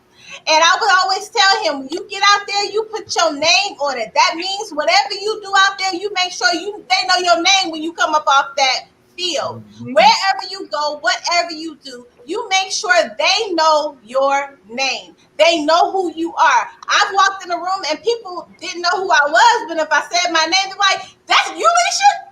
But you have to put your name on the things that you do. On Let's Chat, we started doing different snippets, and we did a snippet of Mike and Molly. And Mike and Molly is a show where the female actress is an author. And so she gets her book deal. She's all excited. So the publisher, he takes her in his fancy office. She all excited. She done got herself gussied up.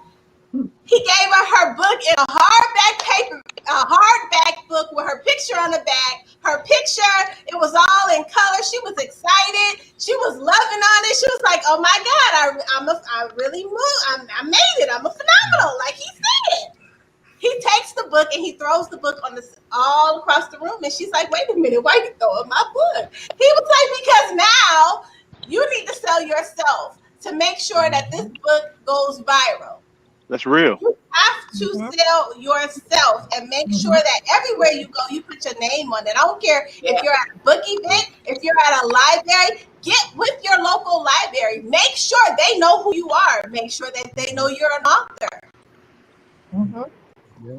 At the gas station, wherever you are, carry a book. Wherever you are, absolutely. I was just telling somebody the other day, because of social media, you can go worldwide. So therefore, everybody is your audience, right down to the person you sit next to.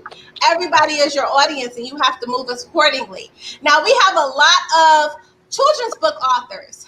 And now a lot of children's book authors, I know a lot of you have written children's books, but they have a hard time moving around in the industry.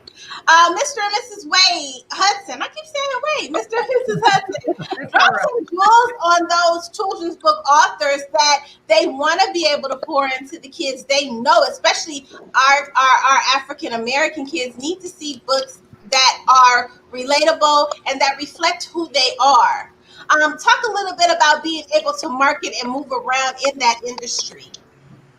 Well, the thing about you got to have the content, you got to have a good story, and you got to have readership. So the connection with your public library is so important. Your children need to have a library card. We encourage parents and our audience and readers to read with their kids, but also to have a library card and to have your own home library. That means to build your own library. You want to have an alphabet book, just like when we grew up. It was a big deal to have we had a set of encyclopedias. We didn't have individual books, but we had a set of encyclopedias, so you could go to that resource. Kids need to have that reflection to see themselves in their own homes, and that means having a kid catch you reading so that they will fall in love with the idea of reading as well. So now the question was, what can authors do? It's a difficult and challenging time, because for some children, the only books that they see are the books that are their classroom books, their math book, their history book, their English book, their language art book. And in those books, there's always a challenge of getting multicultural kids and the kids that look like you. But what we do is try to educate our audience that not only do you need to pick up a book and check it out of the library, but you need to buy books for your kids. And most of the time, a lot of books, paperback books, $5, $6, $7, $8 for a paperback book. That's an investment, and we have to treat our literature as investment. So that's the way the authors should treat their stories as well. Everybody, like, I don't know if it was Quan or whether it was Blake who said, everybody's got a story. It's how you deliver that story so the child can identify with it. If Jamal has a busy day, it's just Jamal having a busy day. He went to school, he identifies with his parents, he brushes his teeth, he combs his hair, he ties up his shoelaces, he does his homework. That's a book. Whether you pet your puppy, that can be a book. But it's important for us to see ourselves reflected in experiences that we have, and for our children to see those experiences. And I'm glad that you touched on that. Go ahead, Mr. Hudson. Yeah, I was going to also add that children's book publishing is almost a different structure from adult book publishing. They are publications that are geared toward books for children, and the primary focus is children's books and books for young adults. They are reviewers who review children's books, and they don't review adult books. So there's a whole different world related to children's books, and it's so different. When I'm listening to a lot of you guys talking about adult publishing, some of that doesn't ring with me because we're not doing the same kinds of things. There's some similarities, certainly, but some of the things that we do are different. For example, the school market is a major market in children's book publishing. And there are children book distributors. There are distributors who distribute to schools and to the children's market. So you got to know who those are, and they are different from distributors who actually sell in the adult market. That's right. So it's a whole different world, and I think if you're writing a children's book. The other thing I want to say too, I think someone had said earlier that there's a sort of dog-eat-dog kind of mentality that's happening now.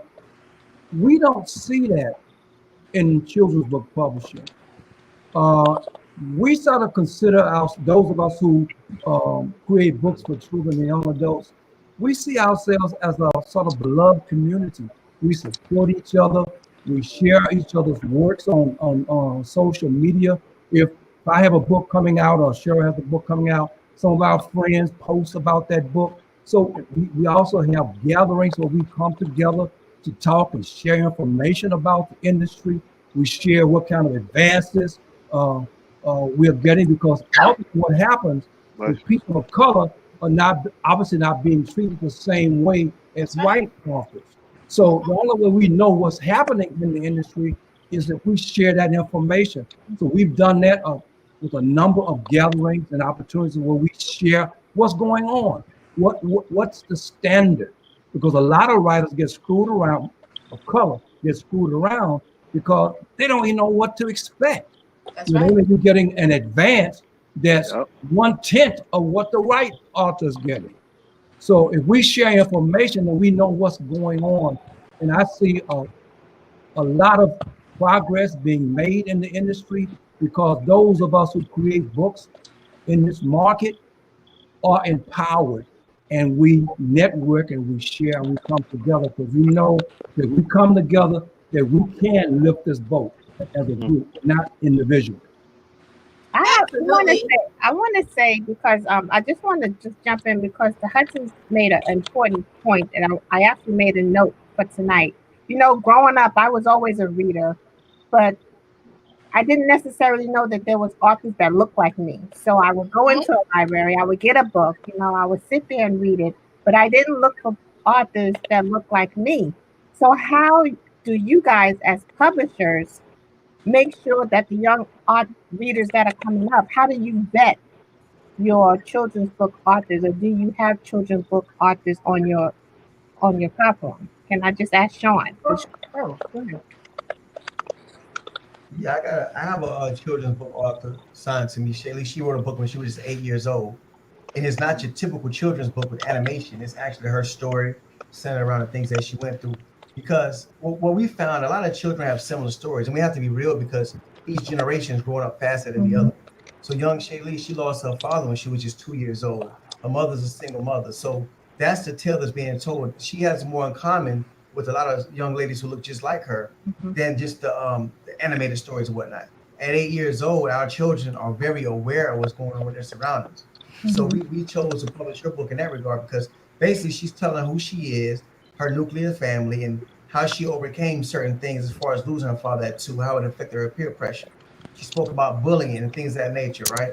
So, and like the Hudson just said, the thing about it is this: we're primarily an adult publishing company.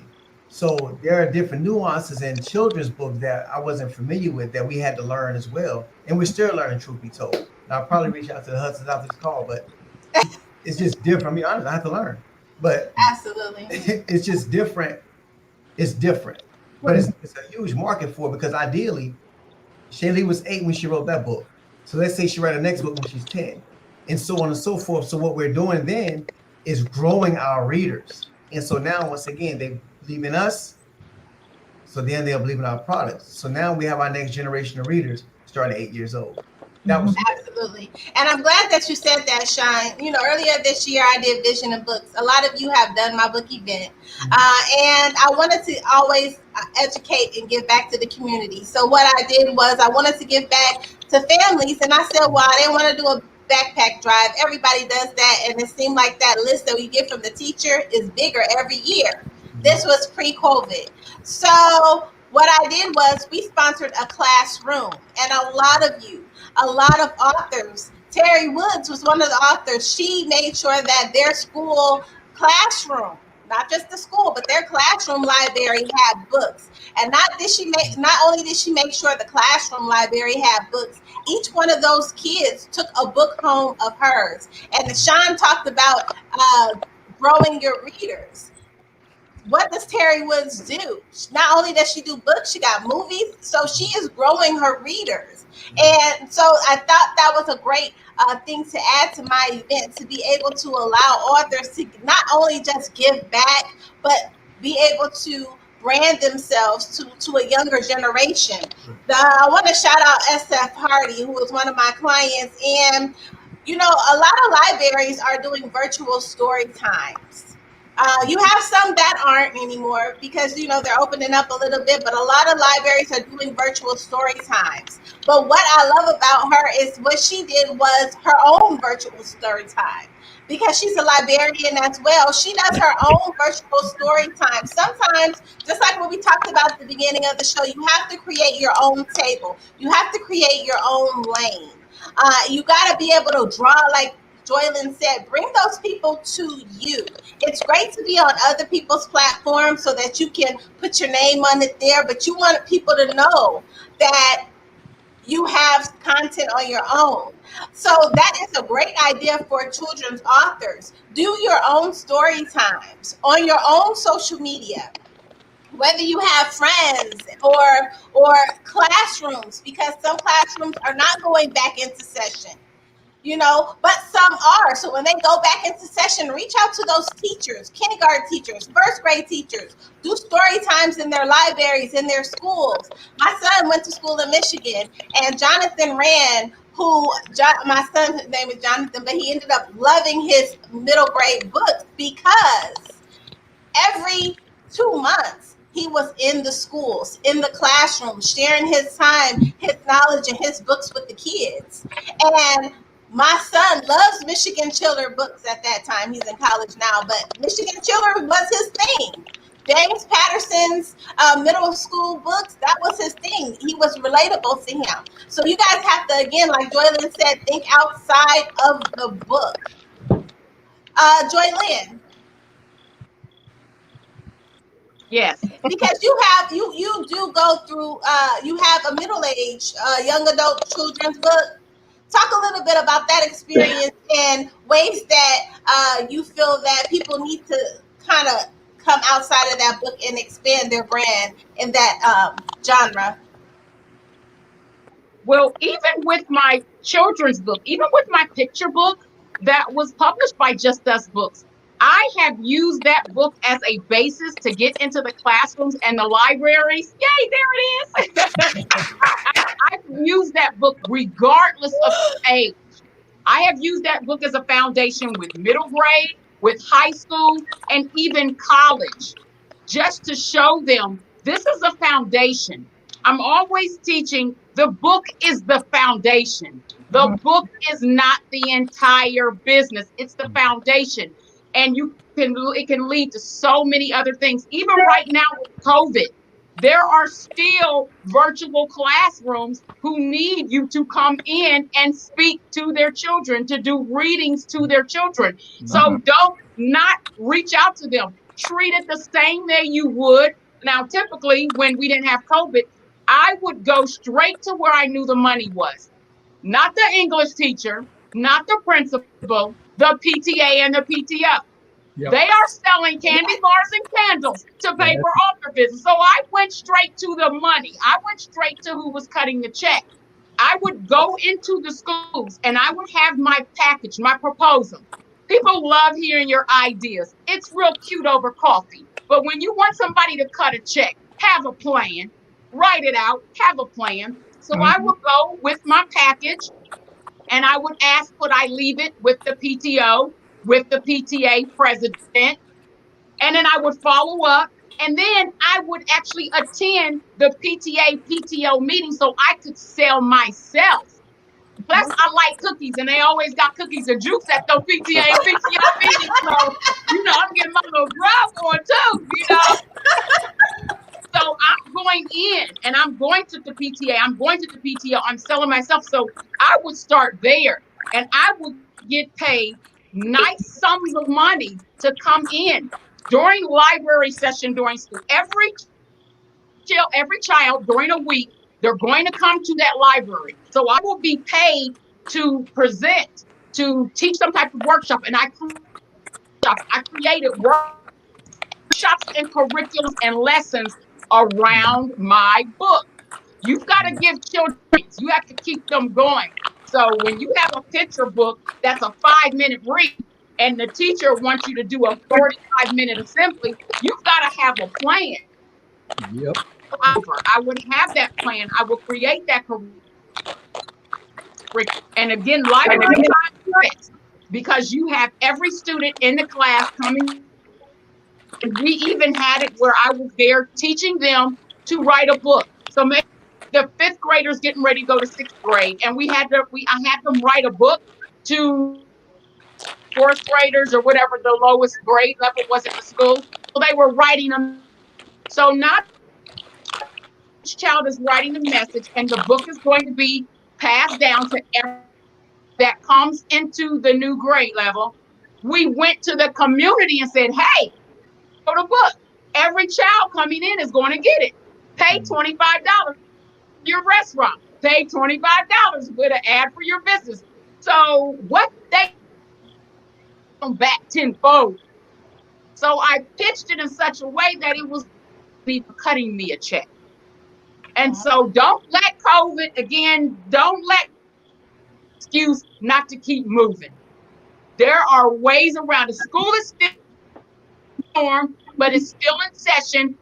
Those children still need your work. They still need to see you in those books. So if you are sitting back to wait for COVID before you start moving, then that's just lazy and you're not serving. I keep it real. I'm not going to fluff it and sugarcoat it. It's being lazy. And because what we have in us, these stories, these gifts, these skills, they're not ours. They're somebody else's portion.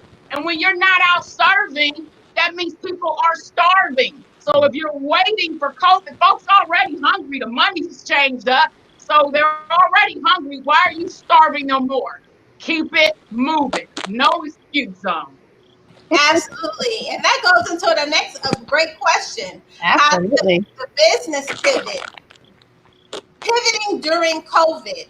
How have each of you pivoted during COVID to expand your brand and still remain relevant? Mr. and Mrs. Hudson? Well, actually, we have focused more on social media. Prior to the pandemic, we utilized social media. We did not really focus on it.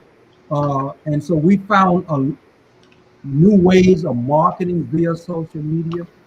Also, what we've done, and it's sort of tying into what Jolene is saying, we have done a lot of virtual presentations to schools around the country, to organizations around the country. We have several set up this week. Next week, we're doing a number of others. So we're reaching our readers in a different way. Normally, what we would do is to travel, fly to LA or fly to Seattle, so we don't have to worry about it. So what we've been able to do, because we are home most of the time or in the office where we are now, we are more creative now. I've written so many manuscripts during this pandemic because I have a lot of downtime now because much of what we're doing is virtual, so it's really been a good time for us. But the other thing is what's happening during this pandemic, and because of what's happening in the area of social justice, there has been an increase in Black book sales. Yeah. Many of the Black owned bookstores that buy from us have been sharing with us that their sales have gone through the roof. And many of the people who are coming to their stores to buy books are white people, not just Black people. So I think that we are really at a very important time now. So what we are trying to determine is, in terms of marketing, what are we going to hold on to and how are we going to be different once this pandemic is over? We know we will not be the same. There's some of the things that we are learning now that will be a part of our operation, a part of our business model moving forward. So we're constantly assessing and seeing what's working. Absolutely. Cyrus? Oh, Cy, I think you're froze. Okay, Sean. Oh. Yeah. You good, Cyrus? No, I think Cyrus is froze. There he is. Okay. Can you hear me? Yes. Yeah. Oh. No. Go ahead, Cyrus. What about now? Is it now okay? Yes. Yeah. Okay. You know, actually, this has ended up being a really good year for me, for the business, for conversations. And it sounds weird to say that, but what happened with me with COVID, only one aspect of my business was really stopped, and that was the traveling for the TV show and the web series. So I wasn't doing that starting in March. But what that did was it opened up with my work with Amazon to build on another part of the publishing aspect, which what I did was able to my being a reviewer, being able to take that and monetize it as catalogs. So we up with the at home with web, where they basically with brands that need their products to people products worked. So that was one aspect we were able to do. And then we did a men's issue of the magazine where we were able to have different brands send clothing, shoes, accessories, that kind of thing to be able to buy from home.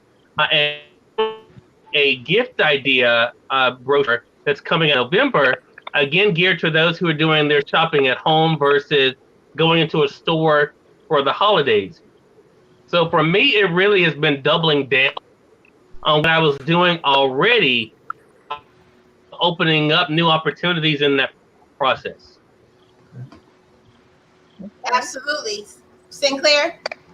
Yeah, so for me and what we do, the services side of my publishing company, as far as producing books for other authors and aspiring authors, it's really exploded during this COVID season because a lot of people were laid off, or because this whole thing has forced people to reevaluate their lives, and they started to go back to their first love, which for a lot of people is writing. They just didn't know how to get their books out. So it's a combination of good marketing and word of mouth, and let people know that it's easy to do when you hire the right people. And so in turn, that allowed us to really probably got a 50% increase in our sales due to COVID when it comes to producing books for others. Thank you. Absolutely. And I want to add something, because T and I did our own pivot. You know, when we started doing our live show, we love the fact of what we do. We love it's the experience that we create for our people that come on our shows, our guests and our listeners. But the one thing I will say is podcasts are trending, guys. That is a way for you to expand your brand and be able to expand your books, YouTube pages. So many different things that you can do via YouTube, and make sure that you are mentioning your books. I don't care what you're doing. Mention your books and everything you do. Go ahead, Cyrus. I saw your hand up.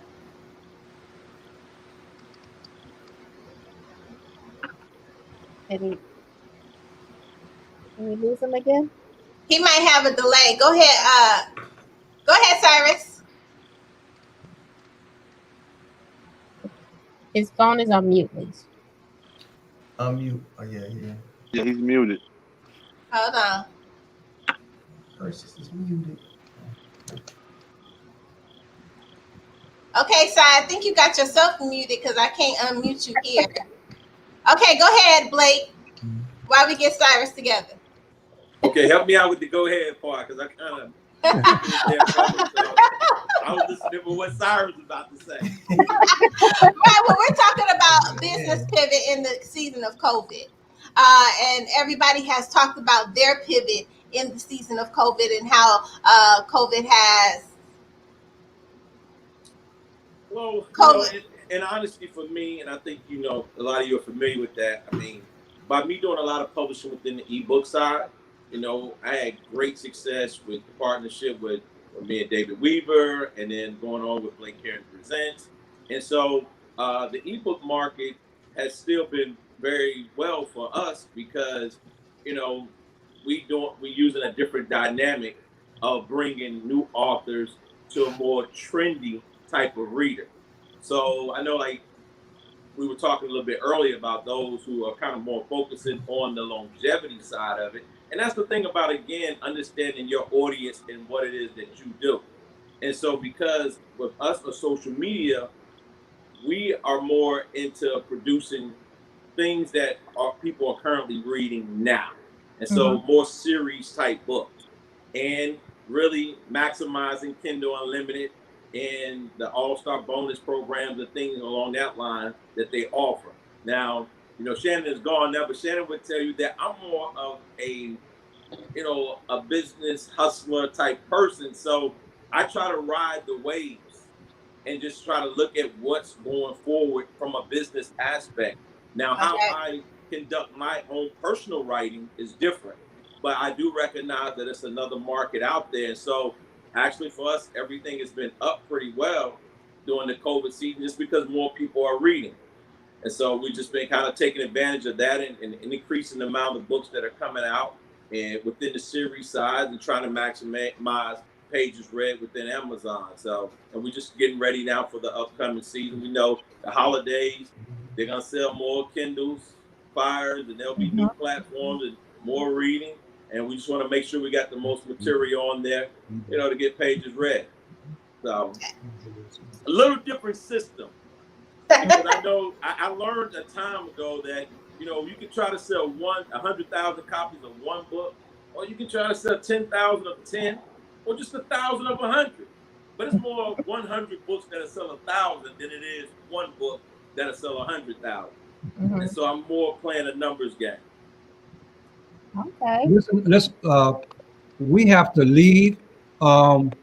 This has been an honor for us to meet you guys and to be able to share. We picked up some good nuggets of information, jewels.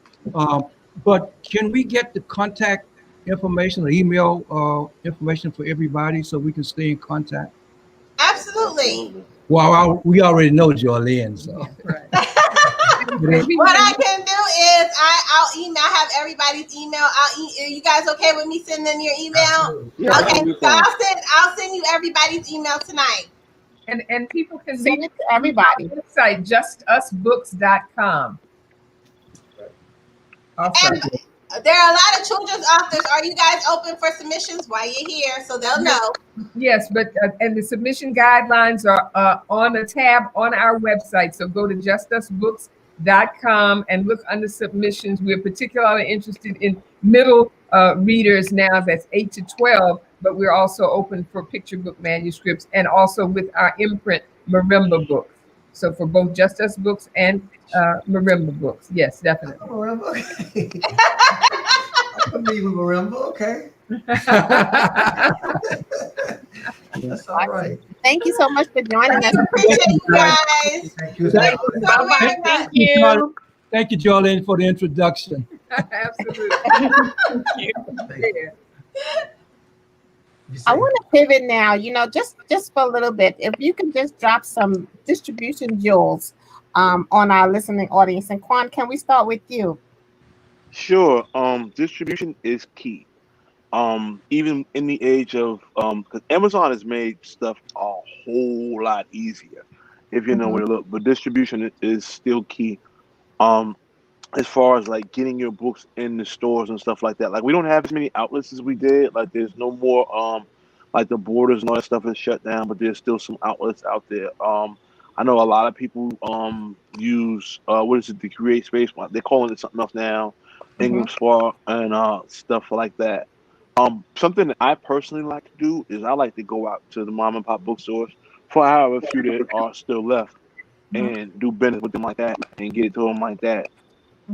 So, but you definitely need distribution in your life. I mean, it's not so much like at one point it was impossible to really branch out outside of whatever your city was or whatever your local area was unless you got on the road and did it.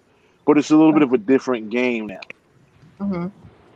Absolutely. I'm sorry. And Blake? Yeah, I think like Quan is saying, like you gotta be able to secure the distribution part, especially if you're trying to sell paperbacks. Like he was saying, Create Space is no longer there. It's just KDP print now. So you would have to do it through an Amazon account. And even with that, that doesn't mean, we all know that's POD, that's print on demand. So it's not like people can go in the store and your book would be there. It's actually where you have to go in there and place the order. It's more available online. So from that standpoint, if you're looking at the distribution side of it, you have to go out there and try to secure something like maybe an Ingram, or I don't even know if Lightning House is still doing it. Because I do a lot of distribution through Carl. So, for a lot of our people, including my mother was even like this, when your book is on the shelf, to a lot of our people, that means you're a real author. So no matter how much you sell ebook or any other kind of way, until it's actually on a bookshelf, that's what validates you. And so getting that distribution, if that's what you're looking to do, that is something that you got to get out there and do. Now, of course, ebook wise, right now, Amazon just has the platform. I know Apple has got back into the race trying to do something again with iBooks. They haven't been as aggressive with the marketing side of that. So right now, I don't know what the revenue looks like there. It feels like Barnes & Noble is kind of giving up on the ebook side of it. So, unless you go with some of the other subs like Smashwords and them guys, right now, KDP from an ebook side is pretty much it that's out there. And I'm glad that he touched on Smashword and Apple, because I always tell people, look into digital to digital, because digital to digital puts you on multiple platforms, multiple retailers, where you'll be able to get your book in those different areas. And I feel that site makes it fairly easy for authors to be able to get their books on Apple. I know, Jaylyn, this your thing. That's why I named you last. Go ahead. Yeah, I wanted to share this information, but then I too have to go. But first, we got to know the difference between our distributors, our wholesalers, which Ingram makes it tricky since they're both a distributor and a wholesaler. But there's a difference between your distributor through your wholesaler. You have your retailers and you have your libraries. There's retail distributors, which a lot of people are talking about. Retail distributors, Amazon, Ingram Spark. If you are a publisher or you're going with the publisher, you want to know who their exclusive distributor is. Who are they going to bed with at night with their books? Who is pitching their books? Anybody can do retail distributors, which is Ingram, which is Amazon. But I'm talking about those distributors, again, you go to bed with, who you are married to, who they are going to pitch your books to the wholesalers, to the resellers. So there is a huge difference. And a lot of times when authors sign with a publisher, they think, well, we got a distributor, Amazon and Ingram. Again, those are retail distributors. With a distributor, your contract's exclusive.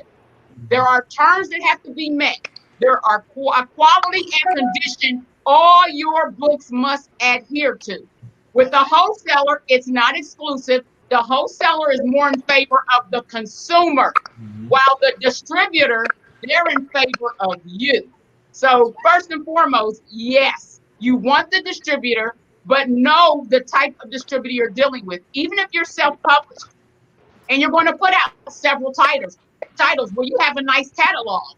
Even if you're only putting out your books, do your due diligence. Determine, hey, I have enough books out now where I can work with someone outside of Ingram. I can work with someone outside of Amazon. I can work with a distributor, not just a retail distributor. So learn the difference between your distributor and your retail distributor, your wholesaler and their role, the retailers and the libraries, where the libraries like to purchase most of their digital, their ebooks and their audiobooks. And then at the same time, with your independent bookstores and your brick and mortars and your mom and pop shops, you want to know where they are purchasing their books through. Not all of them want to purchase their books through you. Find out who their distributors and wholesalers are, and make sure you can get the books to them. You have like Road Art more so for like library. So do your due diligence. We hear Ingram, we hear Amazon. There's so many more. I call that putting all your books in one basket or two, but there's so many ways that you can reach your audience on different levels, especially with corporations. I know, again, authors like to say, I'm doing this one book at a time. I'm doing this one book at a time. That's not me. One book at a time takes too damn long. I'm trying to sell cases at a time. So I'm connecting with corporations and organizations I don't do the one book at a time thing. That sounded good when I first got into this business, but as I learned the business, I'm like, whoa, I can move 300 in the same amount of time as I move one if I just learn the business and make the right connections and learn the terminology and who's for me. And so that it really changes the game. Do your due diligence. Do your due diligence. Learn Now, and connect. Joylyn, before you go, because I know you got to go, but I want you to drop your Amazon Marketplace jewel on some of these authors that are clueless, and talk about your event that you do, because you have inspired and helped so many authors to move around on the business side in this industry. Yes, the Act Like an Author, Think Like a Business. It's a conference I put on every year. It's typically an all in-person conference. We did have to pivot this year because anybody knows when you're doing an event, you start sowing your money and investing into that event a year out. That's So the right. event was September 2020. So I've already cut checks September 2019. I already have a team in place. I already have marketing banners. So checks are cut. But now the city closes down and they looking at me like, I wish you would ask for my money back, you know? So we had to pivot and we had to turn it, into more of a production. So it was like doing a film shoot for 3 days. We had our team of videographers there, our cameras, our photos, where we are packaging it up so that we can sell it. But we felt that information that we shared that 3-day conference, which doubles as an MBA in publishing.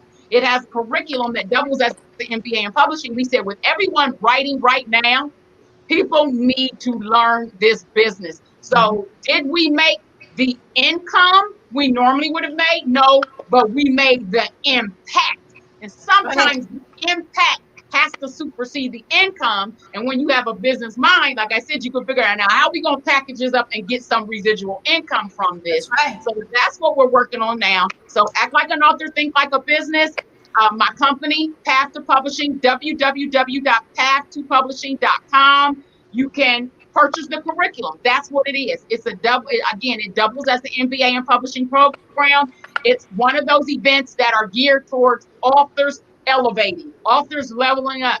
It is not a, reader friendly event. It's not teaching you the skills and the crafts of writing, because your publishing success is just as important as your writing success. That's right. But your publishing success is the return on the investment of the writing process.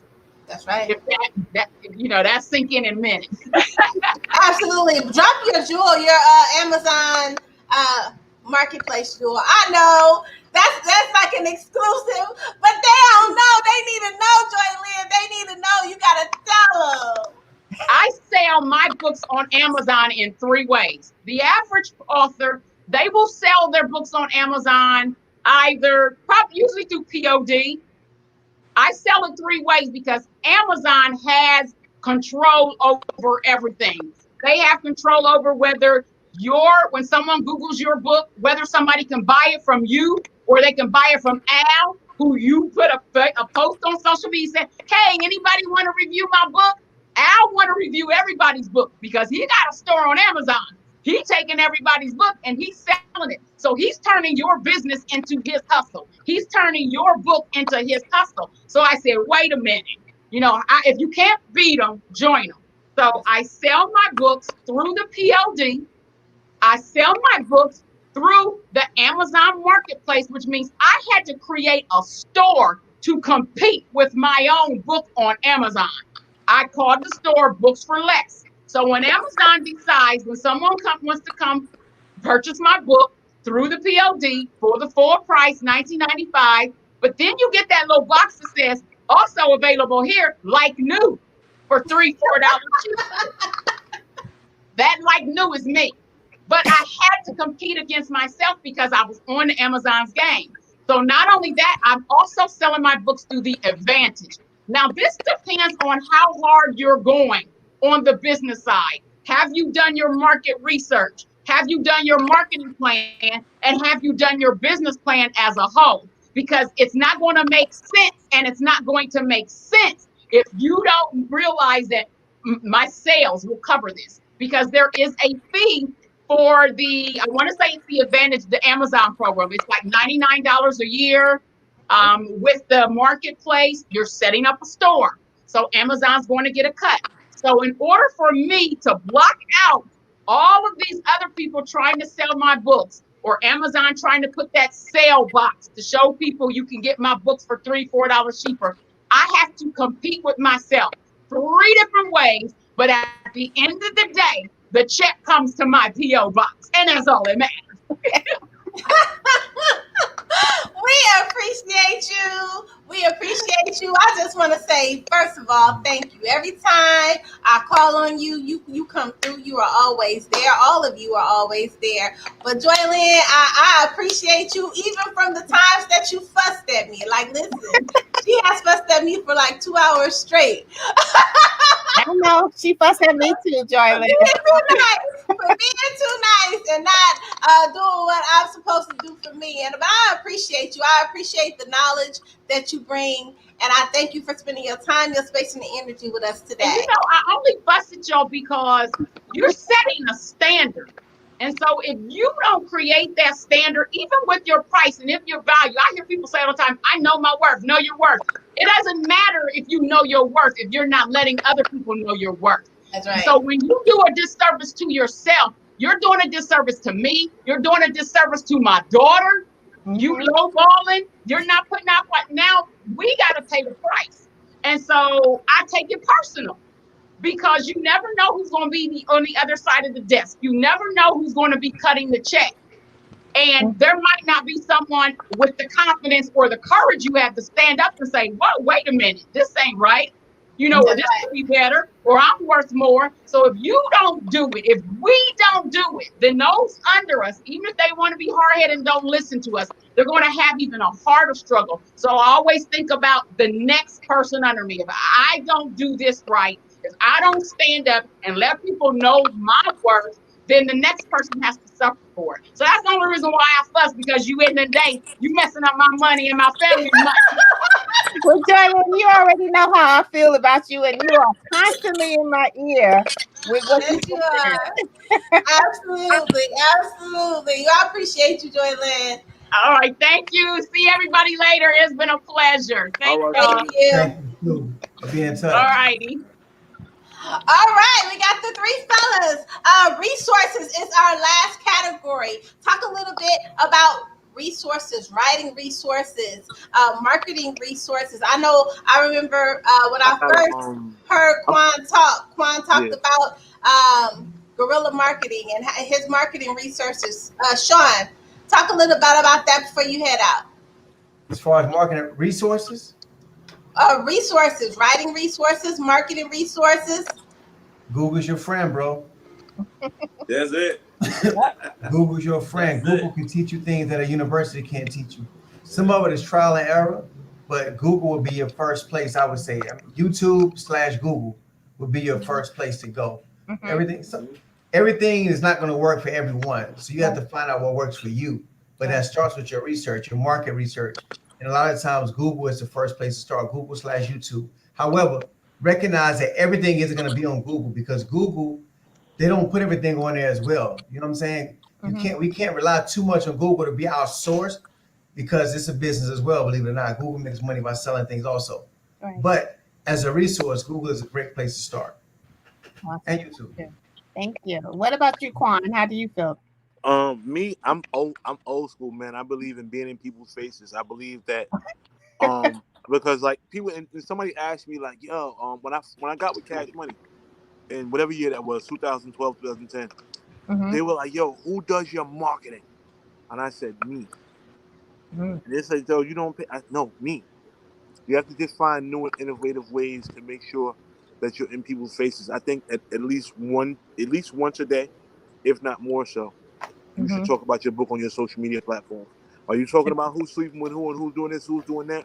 Make sure you slide in the fact that you got a book out, or you put a book out. So I just kind of do my own thing in that way. Use social media to your advantage. It's free and it's worldwide. Awesome. And Blake? On that note, I'm sorry. I just got to piggyback off of both of them. Okay, Sean. Like you said, between Google And with social media, I mean, it's really just if you can't get the resources, it's because you're being lazy. Like it's nothing else. Like if you start, I've Googled plenty of things and started in one place and ended up in a totally different place by the time it's over, whether it's YouTube, a Facebook page or something, and asked a question, got in a group, just got to get out there and ask those questions. So it's not like before where, like Quan was saying, you had to leave your city to get to somewhere else to find somebody to find. Now, Right. I know what he said. If you get on that Google, it's going to take you somewhere to somebody to something. Correct. With the information that'll point you in the direction that you're trying to go. So just don't be lazy about it. But it's out there. Absolutely.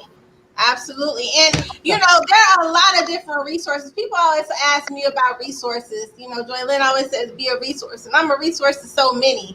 But there are a lot of authors that are resources. I have this book right here. This is T Styles' book. Y'all listen. She breaks it down all the way down to even preparing meals, how to be organized. You got Zane. Zane has a writing book like these. I use all of these when I have to help clients. This one got my little bookmarks in it. This is writing fiction. This has my little bookmarks in it. This is a real good one as well. Immediate fiction. This y'all can't see me real good, but this is a real good one as well. And you got to make sure you have those good resources at your fingertips. And yes, Google is your friend, but make sure you get you some hardback resources. And when you are using Google, make sure you are saving those links. Save them in a notepad. Save them in the browser, but make sure you save them so you can get back to stuff. So you can get somewhere. If you get somewhere, you get some good information. Boom. Okay, I need to know where to come back where I learned this. Another good one is self-publishing manual. Yes. When you are self-publishing, you are learning the whole industry. And you have to be able to understand how to move. Everybody talked about having an understanding today. Having good resources are great. And the other thing last thing we want to talk about tonight is editing. I always talk about T. T is the editor. She got that hardcore red pen. But talk a little bit about editing and the importance of a proper edit. Blake? I mean, like you said, it's just it's part of the process. So, I don't. You can't say that you want to write a book and you're not going and invested in editing. I mean, when you're doing a book, I always tell a person that's just like your business. So it's like saying I'm going to go and do a business without trademarking my name, without getting a business license, without getting an EIN number. Like, it just doesn't make sense to do that. And if you're going to write a book, editing is part of the foundation on putting that book out. So if you don't invest in it, then what would make a person want to invest in reading it? Right. Sean? I think it goes I agree with that, but it goes a little deeper because you got to know where to go to edit. Like one of my taglines that we use for our company, we say that we understand that ain't is a word some places, right? So if you're writing quote unquote urban fiction, you might not want to get a professor to edit your book. Editing is very important, but it's important that your editor is also versatile, that you go to the right place to get your book edited, because if not, I see it all the time. Just because your homie got a graduate college, it doesn't mean they're editing. They say to write is human, but to edit is divine. Editing is a very specialized skill. That's so right. when you are getting your editors, make sure you're getting someone who's qualified. Not just, if they have, just because they graduated college, that don't mean they're a good editor. They could have graduated college with a law degree. It doesn't mean anything. So make sure when you do edit, first of all, like the brother said, make sure you do get editing, proper editing. That's right. That's key. Proper editing. That's right. If you're playing basketball and you're shooting a basketball to a football goal, you're not going to reach the target. Absolutely. And those that are trying to sign to majors. So this is the one thing that I have learned just being a literary agent. They want that industry. The industry is changing so much as far as what they will accept. And nobody is really giving you money unless you're like a Kevin Hart, right? What they want is a polished manuscript. They want to know that they want to see your grind before they see your grind, basically. They want to know that you're putting your best foot forward. So making sure that your grammar, and your errors are in line before you submit those books, Grammarly is your friend. It's not an editing tool, but it's something that helps you in that process to catch some of those things that you will miss on your own. Go ahead, Sean. Check this out. Amazon is kicking stuff off if it's not edited right now. Really? Amazon, absolutely. Amazon will literally send, mostly if the people complain about it, but or if their computers catch it, they'll kick that off. They will send you an email and say, we're going to pull your book in such and such amount of time if you don't correct these errors. Wow. Yeah, the standard is being raised, thank goodness. Absolutely. Right. And being able to voice to text. Otter AI is something I use when I do interviews, and I have to get them transcribed if Tony not available. So it's Otter ATTER AI. It's like $9.99 a month. So you can voice to text. You can record something and have it transcribed. Also, Google Chrome, not Google Chrome, Google Docs. They have a app that you can add to your Google Docs. A lot of people are writing in Google Docs. That app, you can do a voice to transcribe where you can read what it is and be able to have it written out. That saves time too. Another thing is making sure that you're playing back your books and listening to what you are saying at the same time. You can do that through Google Docs as well. I use an app. Microsoft Word does it too. Microsoft Word does it. I use an app in my iPad that allows me to do it. Everything got to be in a PDF, but it does work. Go ahead, Tony, because Tony can give you some great tips. Well, you want me to tip there? You know, editing is important. You know, and excuse me. And I work with quite a few, you know, publishing companies. With Joyland, I'm one of her past publishing editors, as well as Leisha and Wahida Clark. But you know, if it's not edited, who wants to read it? You know, and you tend to skim over a lot of things because it just takes too much time and it takes the joy out of reading. So definitely get your book edited, and when you do submit it to your editor, make sure it's the best that you can possibly give them. You know, you want them to start off doing what you're paying them to do, which is to edit, not to rewrite your book. And that's one of the biggest things that editors do. You know, we want the best polished work that you can give us so that we can get started, because it just takes away from what we're doing when we have to rewrite your book, and that's not what you're hiring us to do. Correct. Absolutely. We so appreciate you guys coming to kick it with us today, sharing your time and your space. I gotta find that app that I use in my iPad. I used Otter ATTER. It's Otter.ai, and it's $9.99. I use that to transcribe interviews that I need to turn into articles. And then I'm looking for the other app that I use on my iPad, and what it does is it reads back. So I put it in a PDF form, and then I save it in my iPad and I play it back so that I can hear it. Sometimes it gets hard for me just to read things, so I got to listen to it because my hands is always busy. My mind is always busy. It don't cut off. So I find that if I'm listening to a book, I can catch an error faster because you want to listen and read along though. You got to catch that error faster in your ear, and then you can go back and say, no, that line didn't sound right, because you got to go line by line, like your editor is going to go line by line. Your writing coach is going to go line by line with you, and they're going to say, does this line sound right? So sometimes if you don't have that, you got to make sure you use tools that give you the ability to do that, and making sure you're listening to it while you're reading with it at the same time. You got to pick up on those things and say, no, this is not right. Oh no, this don't sound right. No, that word spelled wrong. You got to catch a lot of your errors that way. Go ahead, Sean. Now, I was going to say you interfere in my money now. That's what I teach my writers. That's a cheat code. Seriously though, I'll get that one for free. That's a cheat code. When you read out loud, you catch, not only will you catch errors, but you will catch the flow of your book too. Right. Reading it out loud, because the brain works differently when you're reading silently than when you're reading orally. So that's correct. That's a cheat code. Thank you for giving my secrets away. Thank you. didn't know that was your secret. That was just one of my secrets. Especially Sean, when authors rewrite and they rewrite, so they start to see things that they may not necessarily be seeing. Correct. It's so important to read that work out loud. Absolutely. But Because and I got also, to early myself. all right, and making sure that your mind is clear. Thank you, Sean. Making sure your mind is clear. You can't, if your mind is clogged up with thoughts, it's going to come out in your book. Your readers are going to be able to see your naked soul in your pen. They can see if you are distracted. They're going to be able to see if, for some reason, you're not feeling the chapter. It's going to come out in your pen.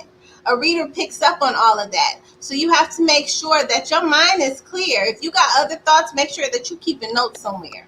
Make sure that you are clearing your mind. If you get tired of seeing chapter 44, they're going to get tired of reading chapter 44. So you got to make sure that you are fresh eyes on your work. Once you get tired, that's okay. Start writing something else or do something else and then come back to it. Blake, any last words? No, I think we covered pretty much everything. So. But thanks for joining us. Thanks for having me. We appreciate you always. Thank you. Absolutely, y'all. Listen, we thank you guys for coming to kick it with us today in the chat room.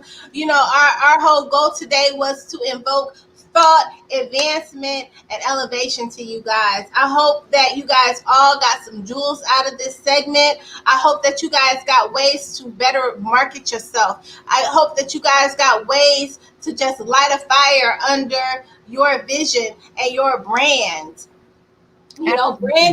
Branding is very important. And you have to understand that you're a brand before you're anything else. And anything that disrupts your brand is a distraction. And you have to make sure that you are not distracted from your brand. T, any last words for you? No, we took a lot of notes because a lot of jewels would drop tonight. And we had such a diversified guest list that we appreciate everything that they shared tonight. Absolutely. Children's authors. I don't know how many are on here. Just Us Books has a submission. Make sure y'all go to their website. I'm going to drop it on my social media. Y'all listen. We have writing coaches on here. Sean St. Clair, writing coach. Quan, writing coach. Listen, I do writing coaching. So Tony is an editor. She's a hardcore editor. Y'all listen. We talk about this for y'all that listen to the show. Y'all know I always talk about Tony. Y'all remember back in the day when y'all had that paper y'all had to write and you was doing your thing, you had your cookies and your chips and you was like, ooh, you was getting it. And then you went to school all proud with your chest all out. You was ready. You got that paper back and was like, what? This teacher don't like me. She don't like me. Listen, all the red marks in the world, and that's T. T will be like, and then she'll make sure she tell you, oh, this firm is real good right here. Let me tell you, but you have to have somebody like that in your space. You have to. You have to have somebody like that in your space. I'm writing my own books, and she keeps me on point. She be like, Leash, that's not gonna work right there. And it is funny because I always say I need me Alicia, and I do have me Alicia because Tony is my Alicia. Because when people ask me, can you read my book? What do you think? Do you really, really want to know what I think? Because I'm gonna tell you. I just was talking to an author yesterday, and just different things that I had noticed, but I didn't say anything until they asked me. So when you ask me, I'm gonna tell you. I went all the way down the list, right down to her bio. Like, listen, I'm gonna tell you the truth. I'm not gonna sugarcoat it. I'm not gonna sidestep it. You know, if I hold your hand, I'm only gonna hold your hand for about 5 minutes before I send you off to do it yourself because, these are things that are important. And I hope that all of you were able to get something from today's show. We dropped knowledge about distribution, children's books, writing, marketing, everything that you can think about, resources. Listen, make sure y'all share this broadcast because somebody else is going to get some jewels, and that's our responsibility when we get information to pass that information on and make sure that other people can benefit from these different things that we experience. So Right. make sure you guys share this broadcast out. So many authors can experience this. You can see this again on our replay here on our Facebook page, which is Let's Chat Radio, Ebony TV, which is scrolling down the bottom, and our YouTube page, which is Let's Chat. You know, we'll have snippets and things of that nature that we're going to put on social media. But listen, we didn't cover everything. We couldn't cover everything, but I appreciate you guys for tuning in. And if you have questions, drop us the inbox. Send us the email. If you want to be a guest on the show, send your request to thechatradioshow@gmail.com. We're getting ready to slow down for the year.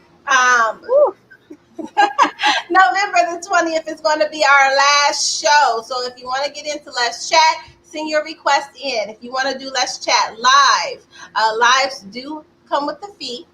The radio is always and will be free. But the live show does come with a fee. But send your request in. We'll give you all of that information. If you want to be able to contact Tony as far as editing, T, drop your information for that. Absolutely. If you like to get with me for editing, you can visit my website at bookwriteediting.com, or you can send me an email at bookwriteediting@gmail.com. And I didn't get a chance to thank Joy Landleash that I was the 2020 Panther Publishing Editor of the Year. So I was wanting to thank her. I didn't get a chance to tell her in person, but I did speak to her about it, and I work hard, Leash. I work hard, girl. See that, y'all? Listen, I tell Tony, I told her the other day, I was like, this time next year, you're going to be retired. Because she works. I'm like, you're not going to be able to work. She's going to have so many publishers and authors just at her doorstep. You know, I just got a new one. Yeah, just got a new one. That's how hardcore she is. When I say she hardcore. She about it. But we appreciate you guys. We thank you guys. And we will see you guys on next week. Good night.